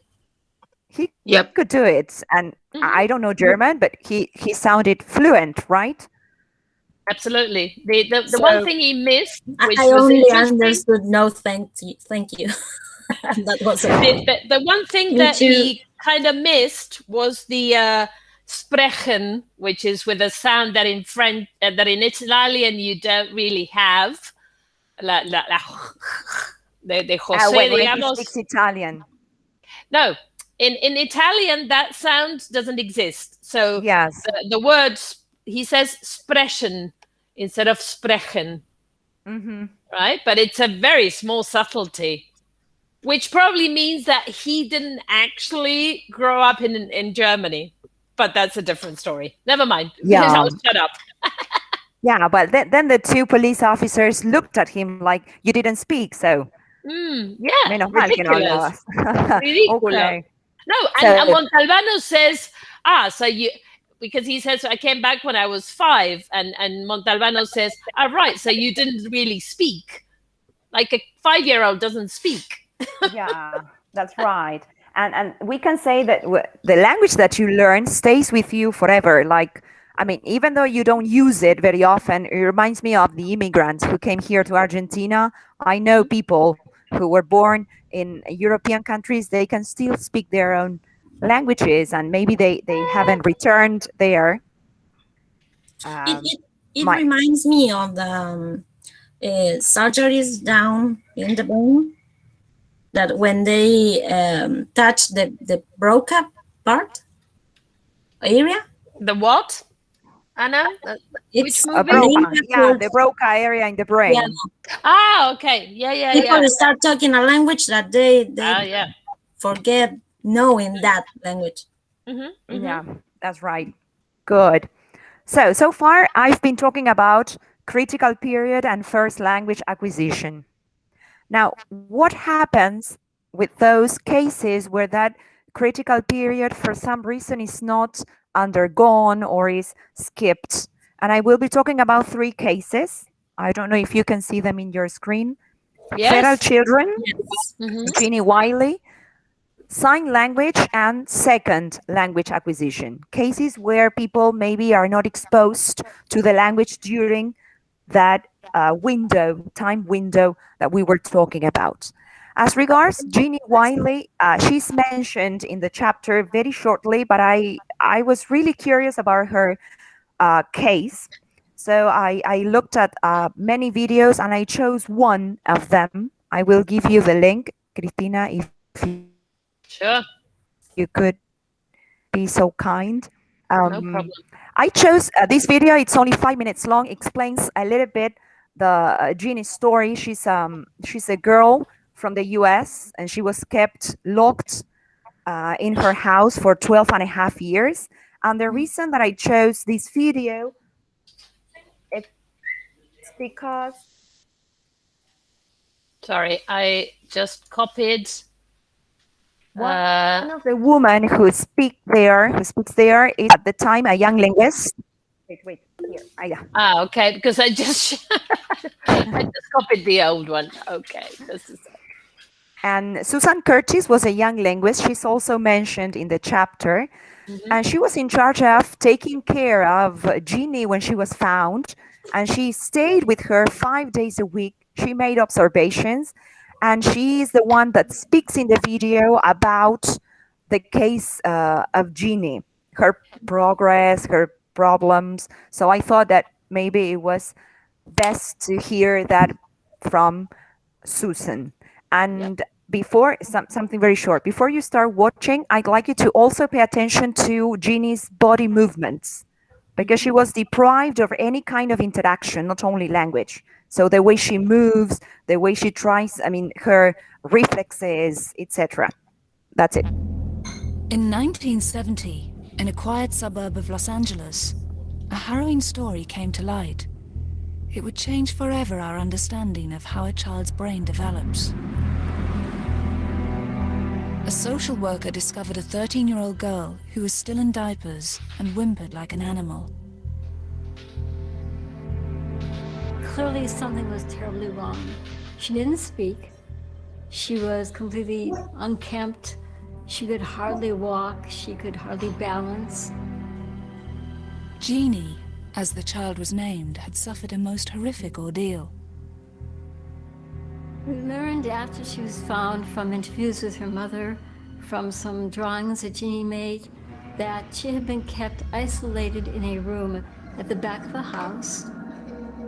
In this room there was a potty seat to which she had been harnessed without any clothes, just naked, and left to sit there day and night. She was in this room for 12 and a half years. Jeannie's father was mentally unstable. He had decided to hide his daughter from the world. Mr. Wiley? Yes. Why did you keep your daughter in a room? Mr. Wiley has no comment. No comment. We haven't had time to discuss the charges. We haven't even seen them. Jeannie's parents were both charged with willful abuse. 15 minutes before he was due in court, her father put a gun to his head. But the damage to Jeannie was done. She had spent her childhood in almost total isolation. Her brain had been deprived of a nurturing environment and left to grow in solitude. The effect was devastating. Jeannie had the mental age of an 18-month-old infant, unable to talk. But to science, she offered a unique opportunity, a chance to separate the effects of nature and nurture on a child's brain. The big question was, Would Jeannie be able to catch up? Susie Curtis was a young linguist when she got the job of looking after Jeannie 5 days a week. Food is 4. She was hard to be with. She did not know how to swallow very well, so she would salivate and just spit. So I would come home drenched in her saliva. There were lots of things that were very, very difficult and unpleasant, but nonetheless, she was just entirely captivating. The way she moved her hands, the way she just moved her body and her face, her eyes, that just seemed to be incredibly expressive and hold the world within them. Susie soon discovered that Jeannie was highly intelligent and extremely curious about the world. I was really hopeful because she was just insatiable. She wanted to know the word for everything. And her assumption was that everything had its own label. Every shade of color had its own label. And so she wanted to learn the label for everything in her world. It's dark, yes. She continued to develop a huge vocabulary. I could no longer keep track of what she knew. And she continued to be able to string words together. Buy applesauce store, or buy more applesauce store, which meant buy more applesauce at the store. Let me see, the log?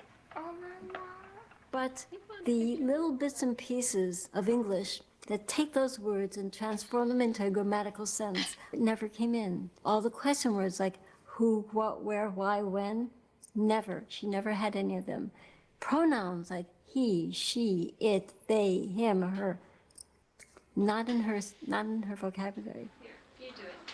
And so despite all the years that I was with her, where I saw lots of growth in lots of other areas, she didn't ever learn the grammar of English.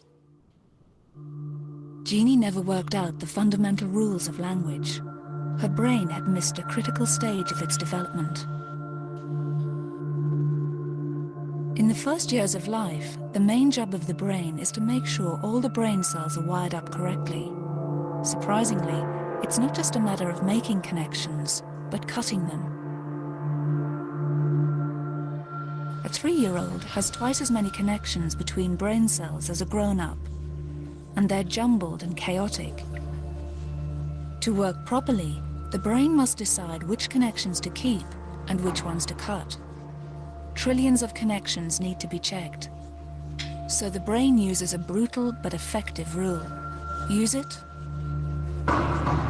or lose it.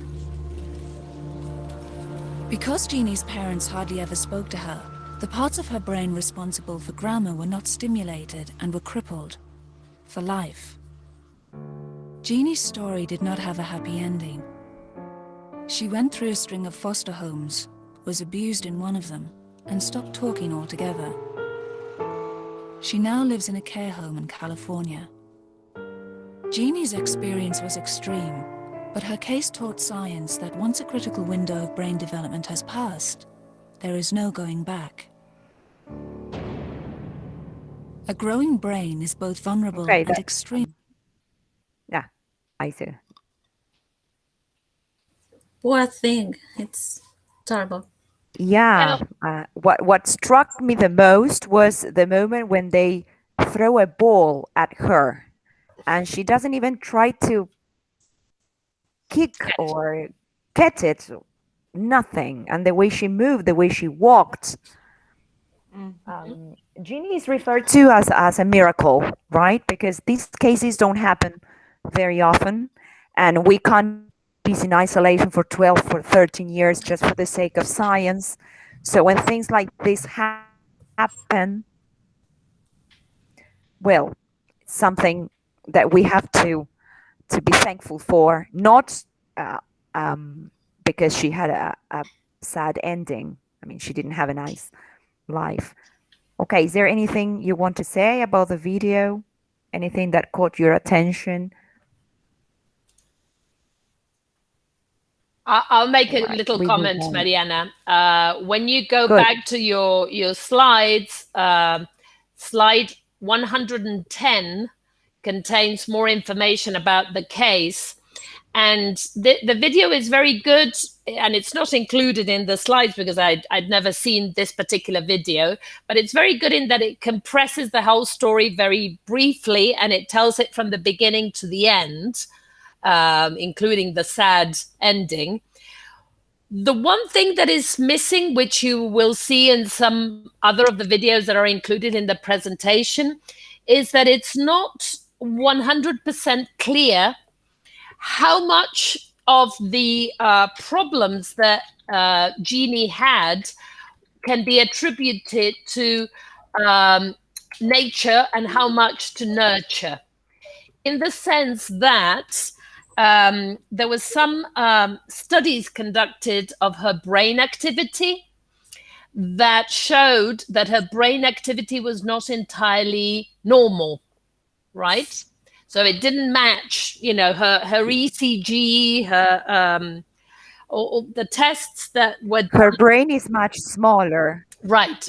But the question that could never be answered was this a consequence of the mistreatment that she suffered, or was this there at birth, which could have explained. The father was abusive and killed himself. The mother claimed that she was abused too, and there was a brother, which is rarely in the story, but who is in some of the material I included in the slides. And there is a video where he speaks. That's right. And he gives his version, and that's right. I mean, that's a sick home. Yeah, absolutely. Because if you've got a human being locked and you're forbidden to talk to him and nobody talks to her. Yeah. I mean, but it's not that it wasn't that uncommon.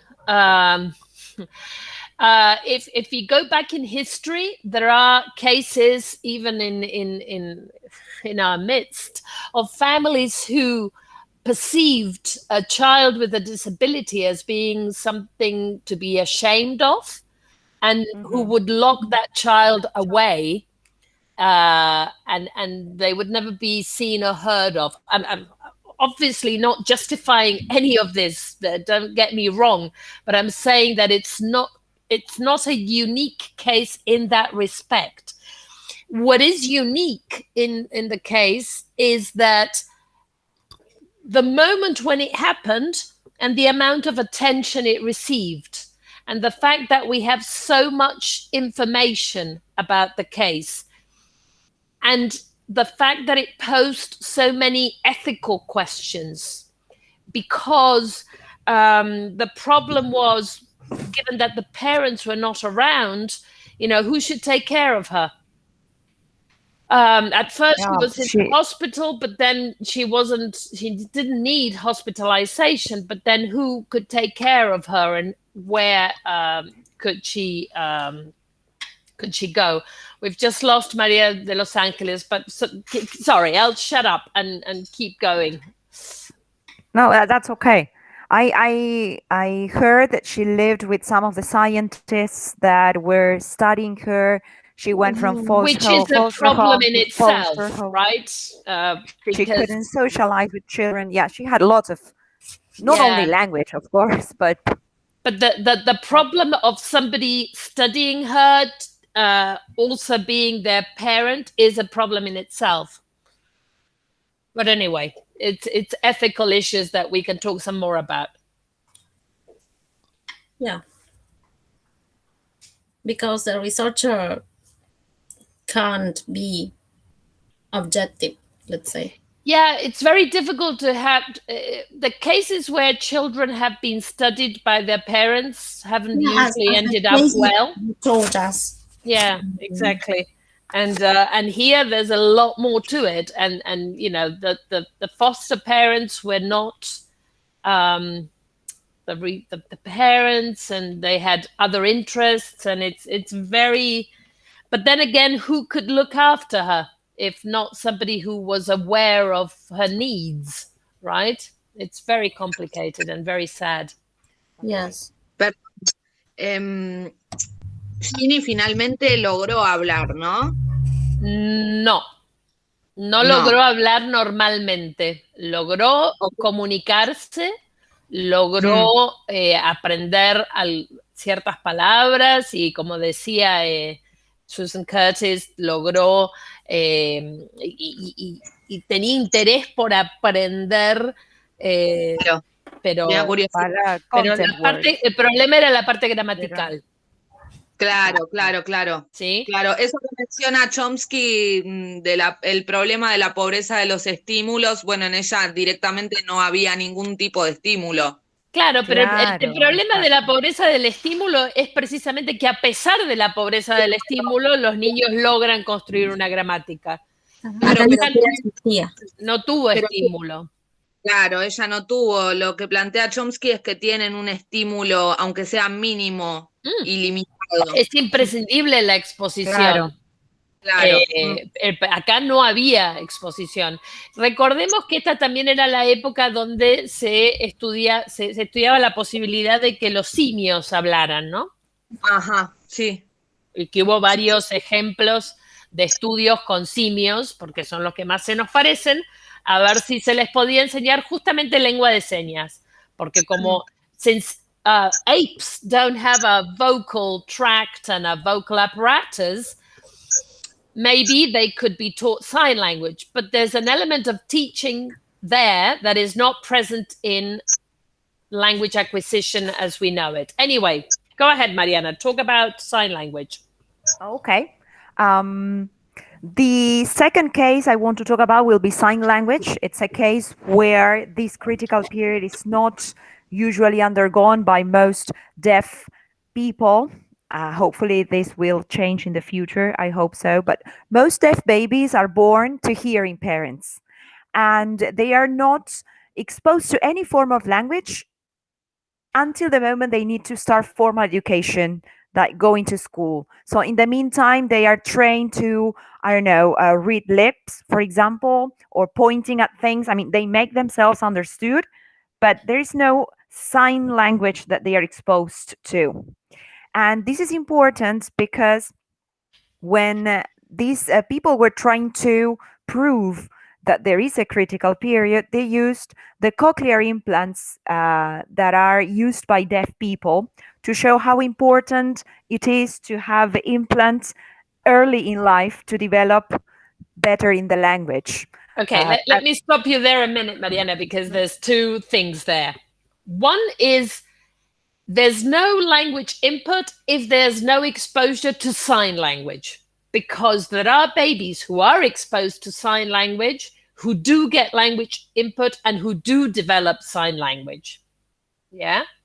Okay. The cochlear implant path is a medical intervention which many deaf people disagree with, because what it does is it attempts to make deaf people hearing.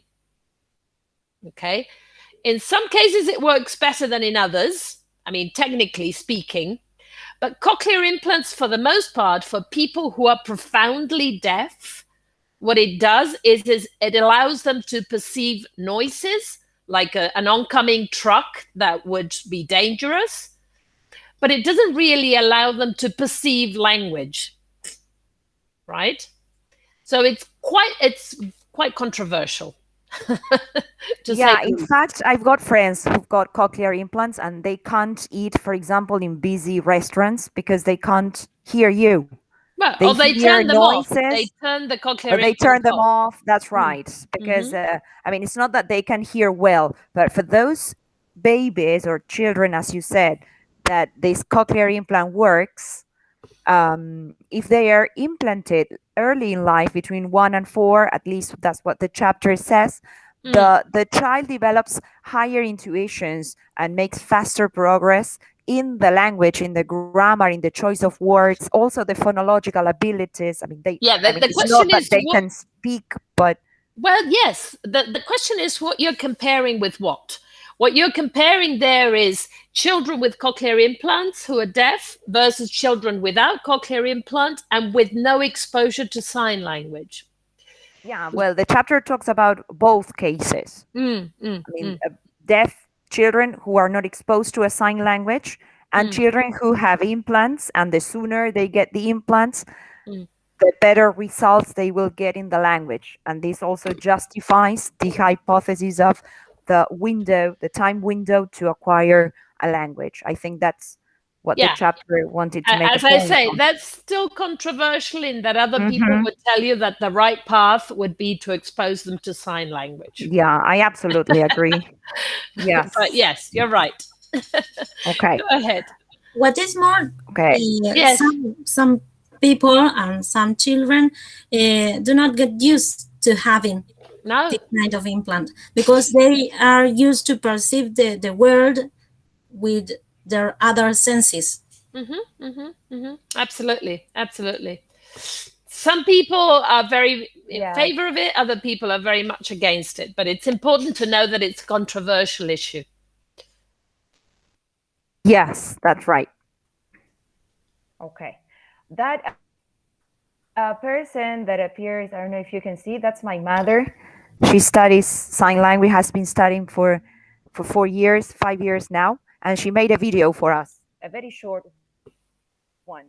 And I'd like you to see if you can tell me what she's saying. Okay. It's great.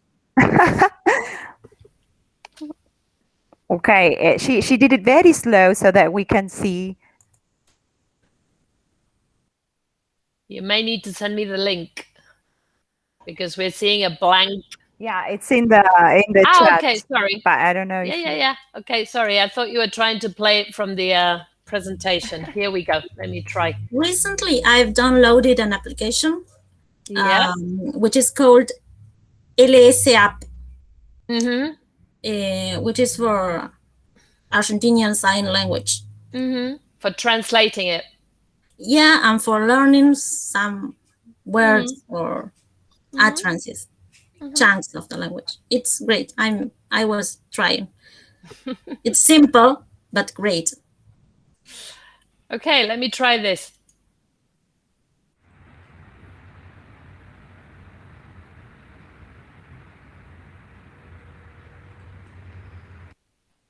I'll play it again.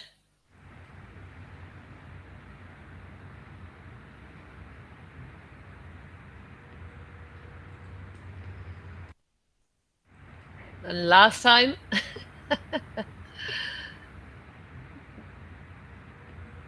Something connected to family? Like listening activities 3 times is is necessary. Well, I think she's something about having babies. children. Children, yeah, babies. Hola a todos, ¿cómo están? Oops, sorry. It just kept going. Bueno. Yes. Okay, yeah, she's saying that it's very important to teach children and babies sign language. Okay. That's what she was saying. Great. But the order of the words, the way you order sentences is different. But yeah, and one of the signs Cristina had made before, like the teaching sign. Had played. And some of them are iconic. For us. I'll just turn the camera on a little bit just to show. Some of the signs are iconic, like this one. And what this has to do with is number, but it has to do with plurality rather than with 3 necessarily, right? So, yes, some signs are iconic, but as Mariana said, this was done slowly. And if you see a whole conversation like that, it's unlikely you'll understand because it's, a different language. That's right. I didn't understand this one. I just didn't understand it. Okay, I have 3 children. Perhaps that's what right. Saying. Absolutely. Yo pude notar. Because it's not comprehensible input for me. Right. Yo pude cuando ella dice muy importante, casi que lo entendí de una manera gestual, ¿no? Mirándole la cara. Está bien, porque hay incorporación de elementos gestuales que intensifican algo, pero podría ser muy importante, podría ser muy difícil, podría ser muy extendido, o sea, esos elementos aparecen y no necesariamente se interpretan unívocamente, ¿no? Y son gramaticales, eso es otro aspecto importante. Por ejemplo, la formación de una pregunta va acompañada de un rasgo no manual, se lo llama rasgos no manuales. Están los rasgos manuales, o sea, lo que se hace con las manos, pero también uno es, perdón, vuelvo a prender la cámara un minuto. Yo les había comentado el posicionamiento que indica el tiempo de la acción, pero también hay ciertas cuestiones gestuales que pueden tener que ver con, que no necesariamente tienen la misma lectura en la gestualidad que en el aspecto lingüístico. Entonces, si yo hago así, puede tener que ver con una cuestión de complejidad o de intensidad. Si yo expando el gesto, puede tener que ver con algo que es grande o amplio. Para darles un ejemplo, esto es una columna, pero esto es una columna chiquitita y esto es una columna grande. Es un rasgo manual, no lo hice con un rasgo no manual, pero es un clasificador. ¿Se acuerdan que creo que vimos lo de Judy Kago cuando hablaba del clasificador de la moneda? Sí, ¿no? Sí. Bueno, este es un clasificador donde yo incorporo en la seña de columna el tamaño, o sea, el adjetivo. Sí, eso es gramatical, ¿se entiende? Claro. Bien, I'll shut up. Sí, no, es interesante, sí, los gestos faciales son súper importantes y si no compartimos el mismo código, no... Y son gramaticales, no es solamente, digamos, porque todos utilizamos comunicación no verbal, ¿sí? Pero en la lengua de señas, los gestos no manuales son gramaticales. La negación puede ser incorporada, o sea, se puede señalar lo mismo y se puede, a través de un gesto no manual, incorporarle negación. Por ejemplo. Bueno, I'll shut up. Go ahead, Mariana. Okay, I'm not sure. Am I? You're sharing, yes. Presenting, I think I am, right? Mm-hmm. Sharing, yes. Okay. And the last case is where the critical period is not met or undergone. It's the case of second language acquisition. And I chose these two photos that more or less explain what we old people feel when we have to learn another language, right? Shouting to the brain.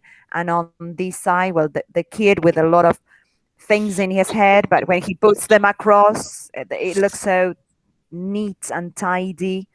So this is more or less what the process we suffer when we try to. We can measure second language acquisition in terms of rate and ultimate attainment. That is, rate has to do with how fast you learn, and ultimate attainment will refer to how far you can go into the language, how native-like you may sound. And of course, adults, we learn faster than babies at first, at the beginning, but eventually babies or children will catch up with us and eventually probably surpass us in the rhythm and the pace of learning. And for attainment, something similar happens. Learners that are in contact with the language before they are 12 or before puberty will develop further intuitions or will have more, we show faster progress and will have more possibilities to sound native, let's say, than if you learn a language after your puberty. So in conclusion, older is better initially, but younger is better in the long run. Finally, what happened here? This shouldn't be there. Okay. Okay. All right, I included, well, this is an image of a brain that should not be there, of course. That's Broca area that Anna was mentioning before. And on top of that should be Gernick area, but you can't say, I don't know why that happens. But the last things I'm going to talk about is about neuroscience, the reading through instruments like MRIs, brain activation when you're exposed to language. So basically what the chapter says is that babies show activation on the right side of the brain when they are exposed to language input. But as we grow up, the brain activation patterns shift to the left of the brain. This process is called lateralization. We made the learning conscious. We process language differently. And here I included an image of an MRI of an adult person. That's the left side lighting up. With regard to this type of lighting up, something interesting that the chapter says is that if you're learning, you're an adult and you're learning a second language, if you're exposed to the language on a daily basis and if you use the language regularly, your brain will show less activation patterns, less lights, let's say, will turn on in the MRI screen than if you learn the language but you are not exposed to it or you don't use it very regularly. And this is because because if you make connections in your brain for the language and you use the language very on a daily basis, with more practice, the same process takes less effort. So if you use it regularly, you will not have to think hard to provide a response for a stimuli, for example, stimulus. But if you don't use the language very often, you will probably have to think harder in order to provide an answer, and that's when the brain activation pattern shows its highest degree. So here it says... It kind of matches our intuition, right? If you do something regularly, it takes less effort. If you do it occasionally, you have to make more of an effort to do it. That's right. So it's not when you started learning the language, but how much you use it when you have to analyze brain activation patterns. Almost finishing, I promise. Okay, this has to do with phonology and age. I included here a video. I'm not going to play it because it's on the slides that Christina gave us. But it's the video of the German Coast Guard saying, "What are you thinking about?" Instead of "What are you thinking about?" So the importance of phonology. I don't know if you watched it. If not, we can play it. But there's the importance of phonology and the fact that that is really, really the crucial advantage that early second language acquirers have over late language acquirers. That's it, right? Because in terms of, you were talking about attainment, in terms of where you can get in other respects, there are examples of everything. There are examples of children who have, and there, I have a bone to pick with you, Mariana, when you said that once you learn a language, it's with you forever. Sometimes people forget the language they learned as a child, right? Or it becomes a bit fossilized, like in the case of Anya, right? It's kind of the language of the child. And even though she has this strong emotional attachment to the language, she still uses her second language in that case as a kind of crutch, right? But yes, phonology is one difficult area for late learners. Yes, and it's the only physical part of language that we can see and we can measure, but it's hard to attain when we have to pronounce. And everything that we learn after we are grown-ups will pass through the filter of the L1. So that's when the accents appear and when intonation appears. It's not because you forgot how to pronounce, but you're so used to your own language that it has to do with the podcast, the first one I think, of L'Enthusiasm, when the girls were talking about Nepali and the sounds that they found a similar one in their own language because they couldn't really pronounce the sound, and even if they could, they wouldn't be able to recognize that sound from another. Sorry, perhaps that has to do one good thing. Yes, Lucas? Sorry, perhaps that has to do with the self-identification process of each person as an adult. As well. we identify ourselves within a culture, and so even if we do learn how to pronounce and every single sound, and we may use them quite effectively, we may unconsciously use our accent because we feel identified with our L1. Absolutely. Yeah. And it relates to what Anna was saying in terms of acculturation. Do I want to be part of this other culture? Do I want to lose myself in it?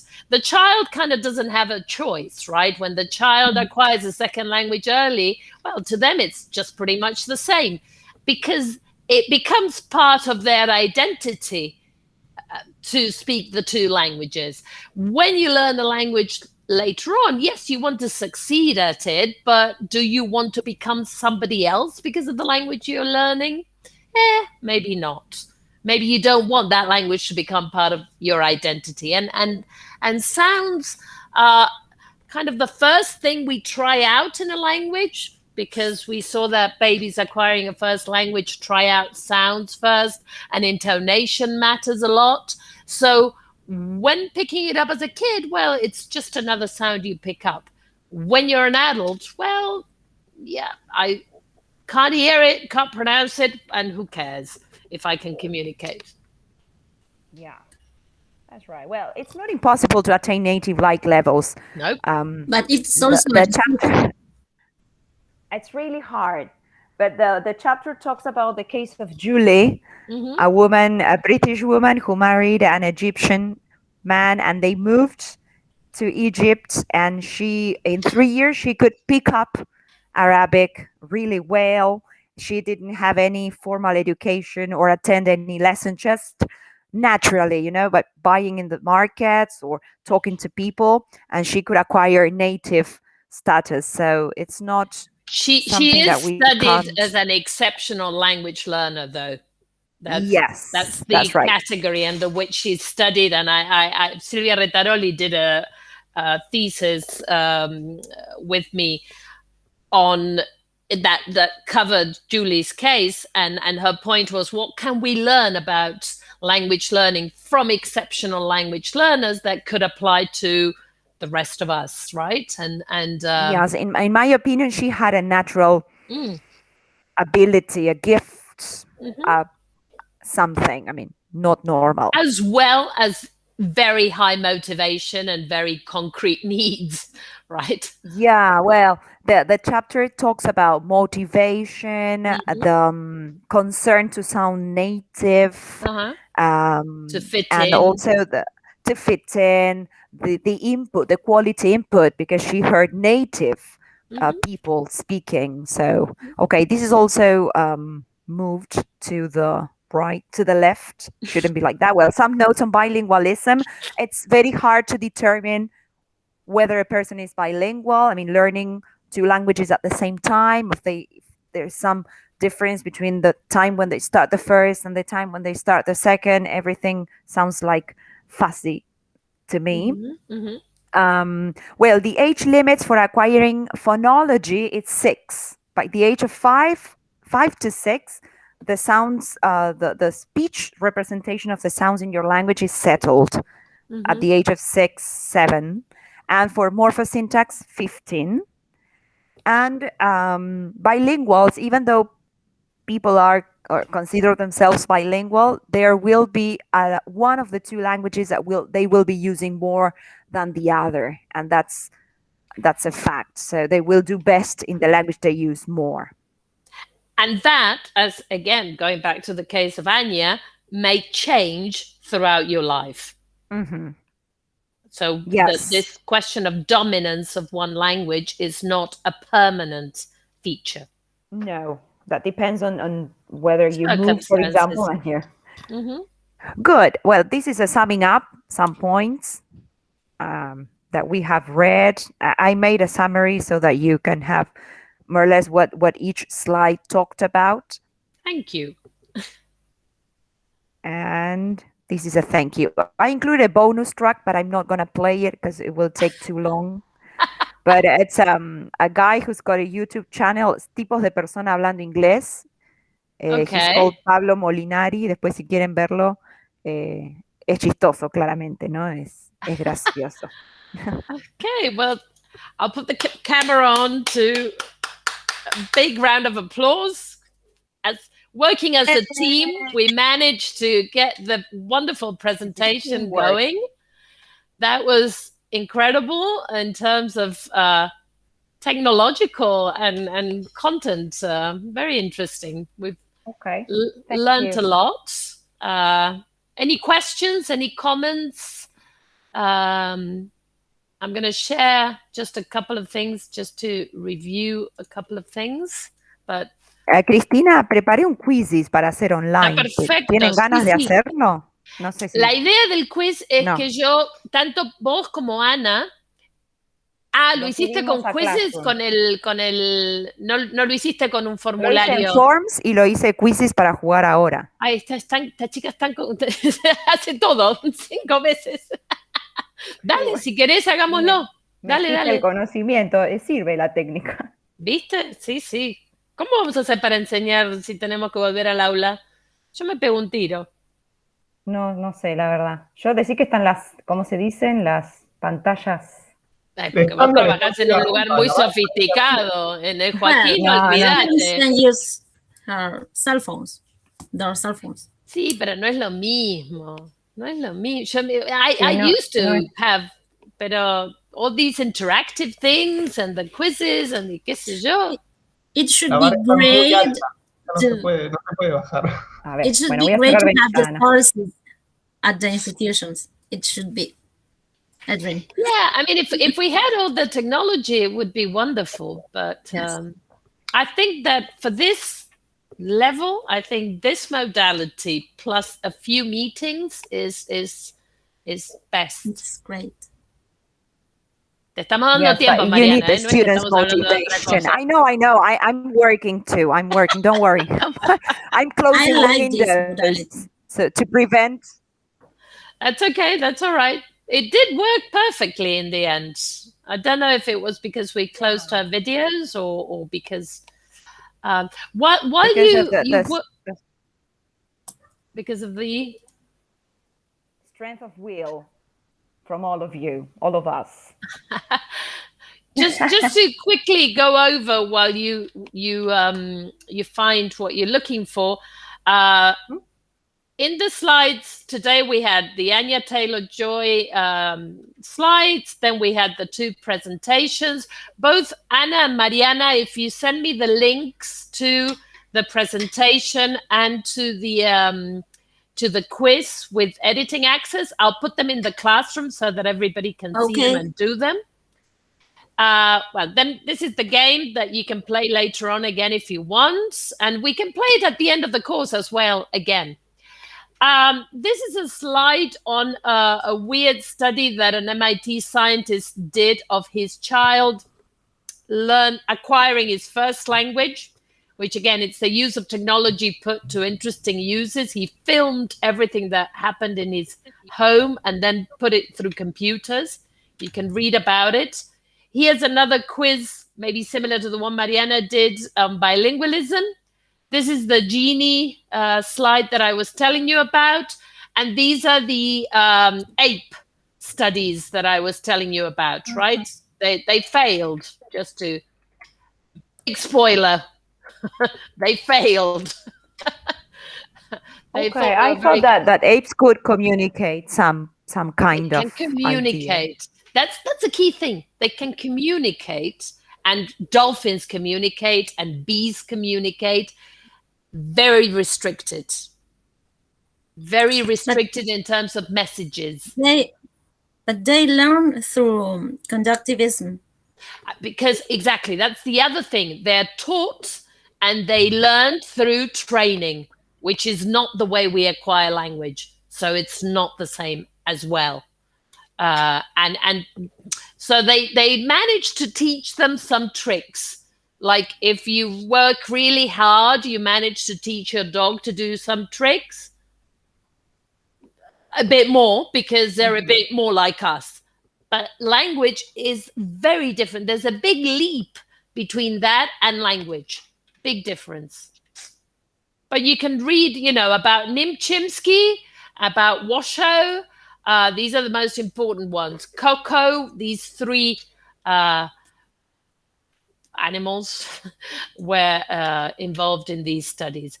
Then you've got a Motor Lieberman video as well, if you want to watch it. This is just symbolic of the idea that bilinguals are not two monolinguals in one. The iceberg model of interdependence that we can talk more about next time when we don't have two presentations. The different languages we may speak. Then positive and negative transfer. This is just there because we mentioned these concepts and I wanted to discuss them, so it's a bit of a reminder. Different types of not just bilingual, but biliterate and bicultural. And this is a little task, and this is the last thing that I will give you. It doesn't have to be for next time. It's about classifying different bilingual education programs, okay? But we can do that later on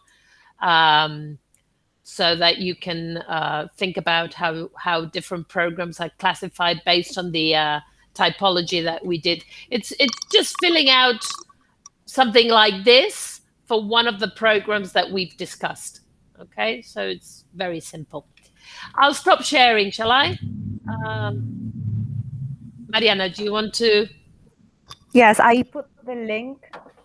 Oh, okay. I will paste it again. If you click, it will direct you to the page. Okay. You can do it from your cell phones. If not, you can type in your cell phone, joinmyquiz.com. Okay.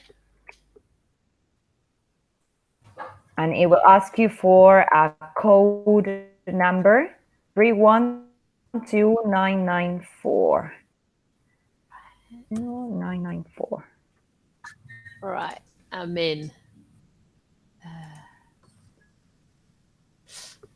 Oh, maybe I shouldn't have said that I'm a teacher. Well, let's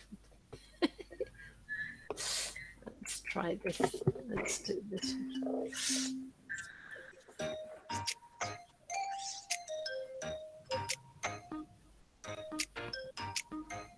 Wait, huh? I'm playing already. Are you playing already? I am. Do you want me to share? And we can do it together? I don't know. Yeah, but you shouldn't be. I didn't start it. I didn't start it. How? Look at that. Oh, where is I? Maybe you can share, Cristina, because I am. I am. Yeah, I will. The idea is that you appear on the screens and you can see your names in the screen. I will start it all over again. Students love because this you type can of see thing. the compile. Yeah. No, you're not. Yeah. But you can test. They are really learning. That's the only thing that I know. Yeah. I've done it with Mentimeter and with Kahoot and with these different tools, but it's cool. So shall I stop You can't tell sharing? they're really learning. Yes, because I will start it again. Maybe because you're a teacher, that's why they allowed you to start. Yeah, I'm sorry. I shouldn't have said that. No, it's okay. Don't worry. Okay, here we are. Just 1 second. What happens if I play? I'm doing just any right or wrong. It doesn't matter, but day after Halloween. Oh, there we appeared briefly during CP. Okay. Okay, here we are. One more time. So do I do it again? I'm afraid you will have to. I will share the link one more time. Start over. Hopefully. Okay, start over. There we go.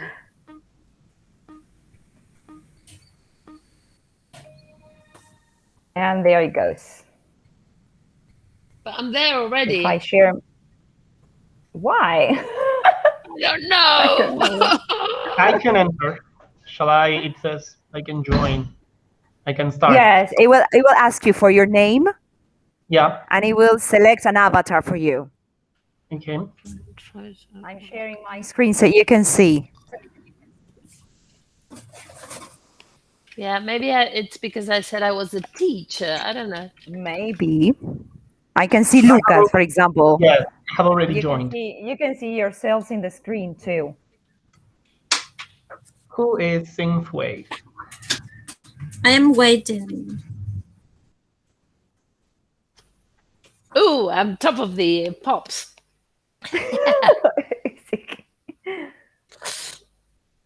I'm going to put some wrong answers so that I can go down. I can see Lucas only online. But I can see us all. Look. I can see Lucas.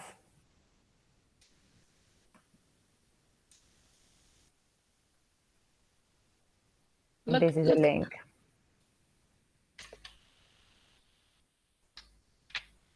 That is a link, the last one that I sent.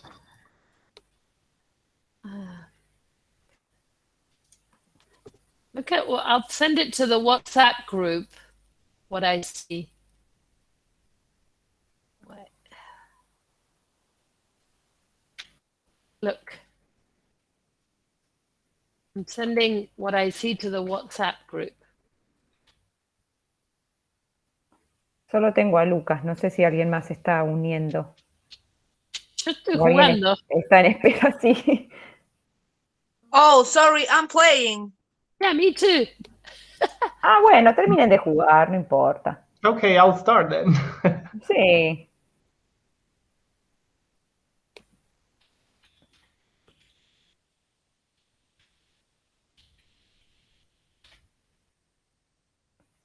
They'll give you some bonus when you play for time, for option. I'm just clicking reduction. anything I'm being very naughty. I'm clicking anything to get things right and wrong. But I'm still winning. I'm going fast. That's why. Sorry, I cannot do it. Let's say you're a teacher. Probá el link anterior, Lucas. El link que di la primera vez. Yeah, that's the one I tried.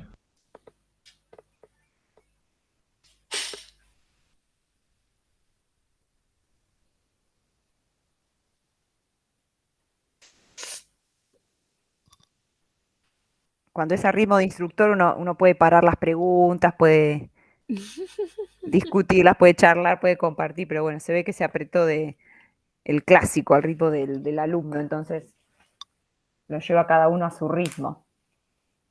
Yo estoy diciendo... Igual estoy... what does the image show? I can't play. I can't. Me neither. Oh. And I see you, Lucas. There are two Lucas. Yes, Since I You're did not duplicated. the other I one, only see yeah. Denise. Miren, si quieren salgan todos y lo inicio otra vez, pero Okay. así lo hacemos todos del principio. Okay. Así se pueden ver en las pantallas. No me la conté, se estaba re entretenida. No. A ver, ahí. The last one. The last link shared. The last one, yes, the very last one. I can see Lucas, for example.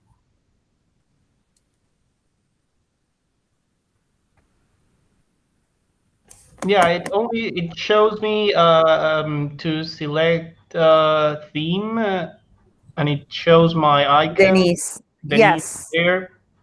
And I will tell you to wait for other players to join. I am there.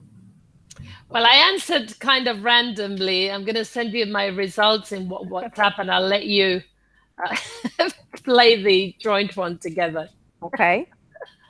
Ana, ¿te uniste? Yes. ¿Y qué te dice la pantalla? Porque no me apareces acá con los nombres. Ahora no me deja jugar a mí. Now there are 2 Annas and 2 Lucas.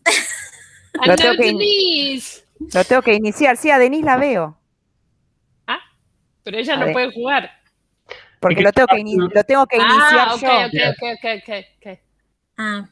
Estamos para que lo inicie yo, pero Ana no la veo, por ejemplo. Anna, close it and open it again. Okay.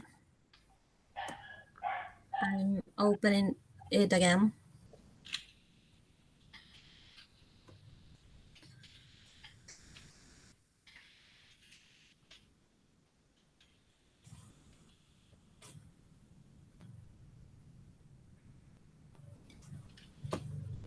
Good, Anna. There she is. There we go. Vamos. At last. Okay.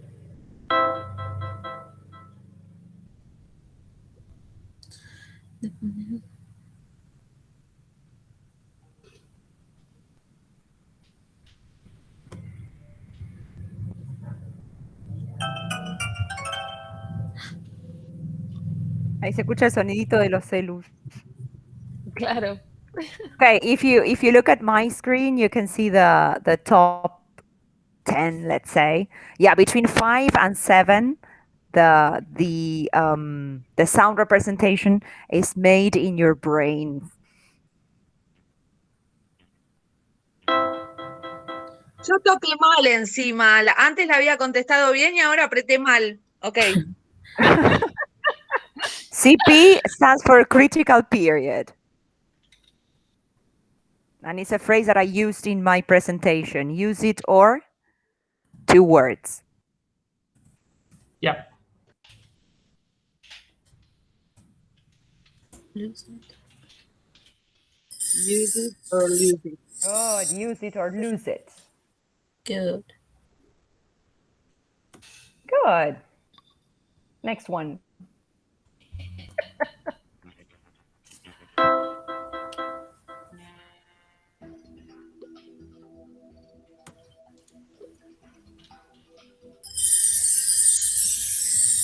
Okay, to an adult. Why? Because that's the shift that occurs when they grow. They Great. to move to the left. Side, to the left.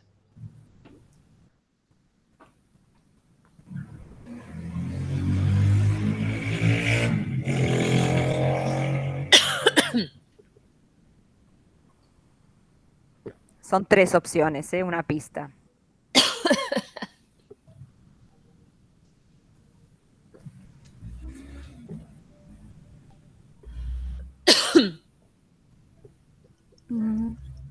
It is not ability. This was difficult. Concern to sound native, motivation to learn, and quality inputs would be the correct ones. Okay, shall we pass on to the next one? Yes.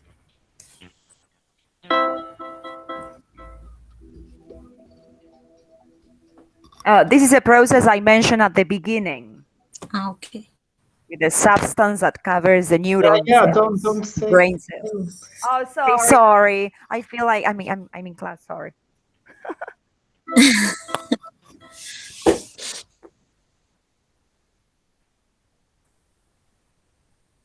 Oh. Great, and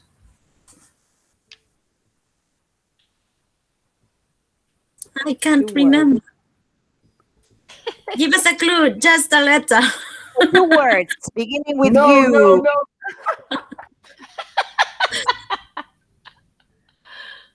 The second one begins with A.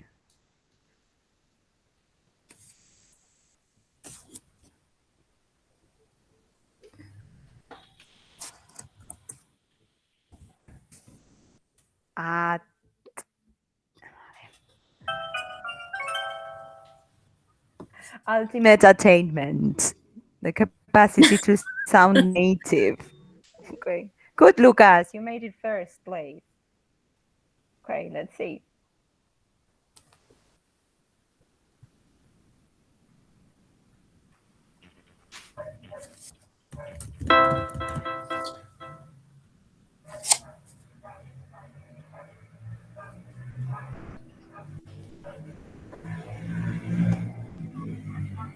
Faltó la I, choose.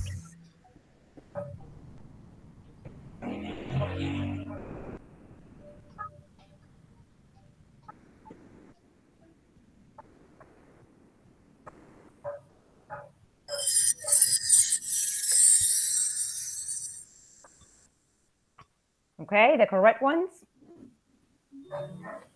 Good. Next one. How much you use the language and the exposure are the ones that are present in brain activation.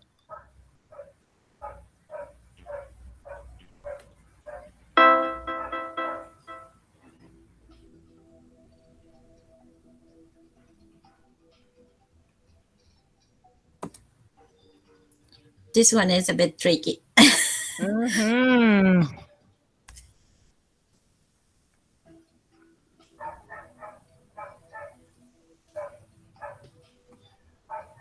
Two of them are correct only. Only one, sorry. Two, yes, two.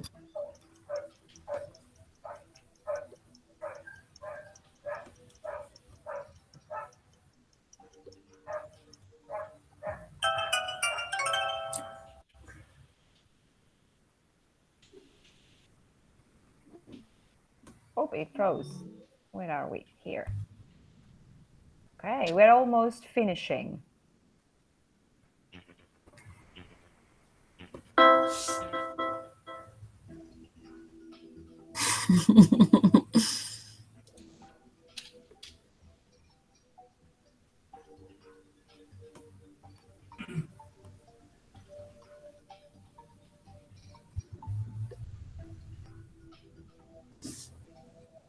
Sorry, how many are correct here? Two. Oh. Damn.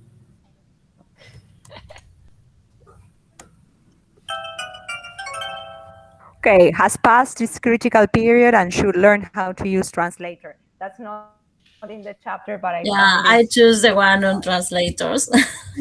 Yeah, half bilingual doesn't exist, I think. Well, there is a term, just to, I know, when are you done? No, not yet. Yeah, okay, I'll tell you when you're done.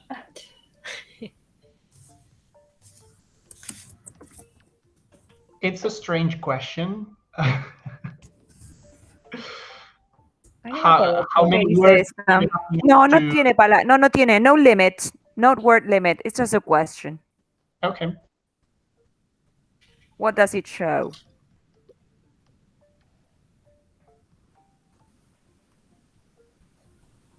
Language area. That are involved. Very good. Yeah, both of them are correct. Yay!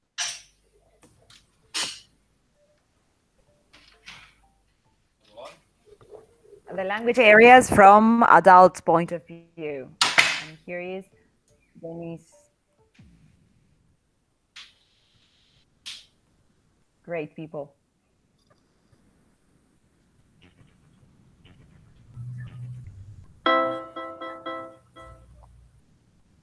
Oh. What is the name of it? That's an implant we were talking about.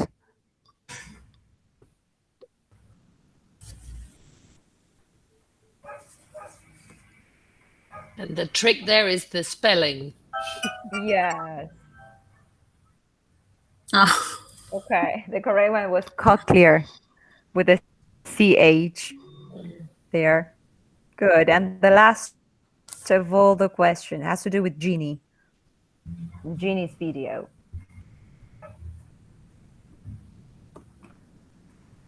Bueno.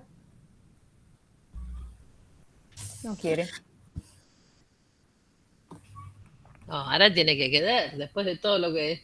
No quiere. A ver. Sí. Se define. Deja de presentar, si se puede. Oh. ¿Les dice algo en el celu a ustedes? No. No. No. No, nothing. Bueno, cuando tiene que salir mal, sale mal, es así. No, bueno, pero viene saliendo muy bien. Mientras tanto, yo les... So, Lucas, you didn't win. You didn't win. Okay.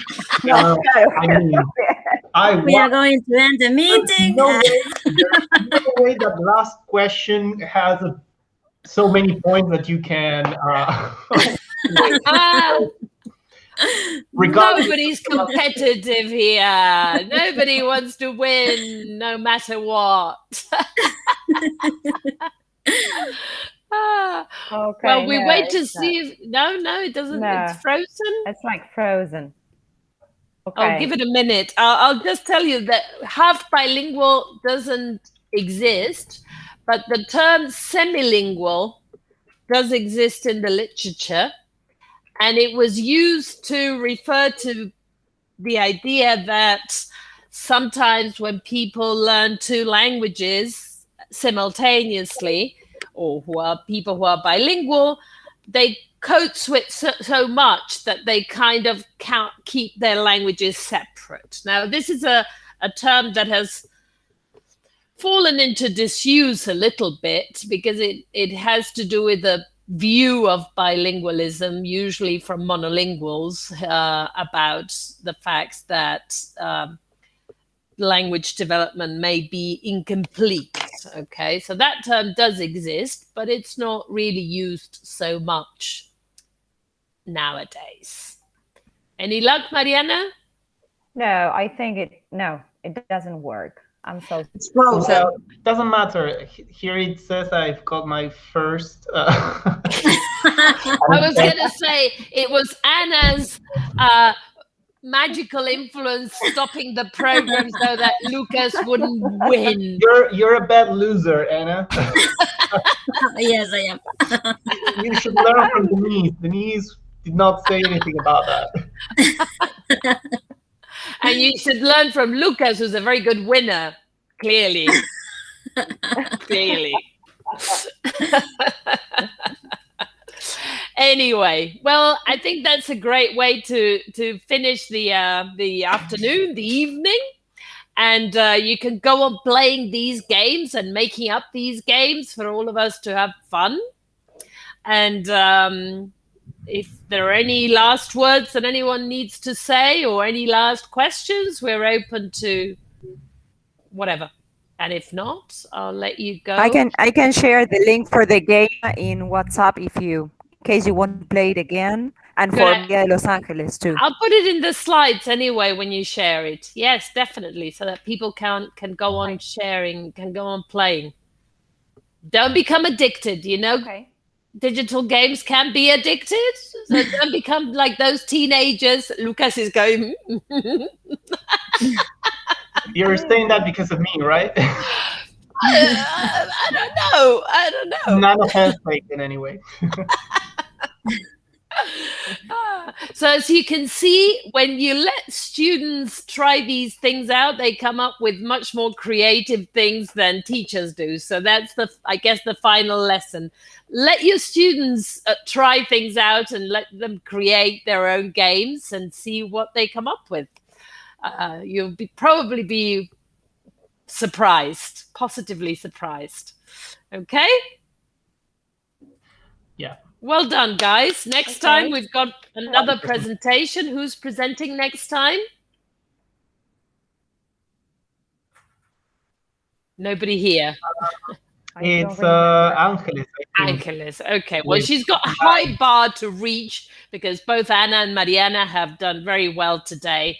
Yeah. And we look forward to the coming presentations. Okay, guys. Well, have a great weekend. Okay. Try and rest. You look a bit more rested. I think this week has, done good things, hopefully, to people. Well, Denis no.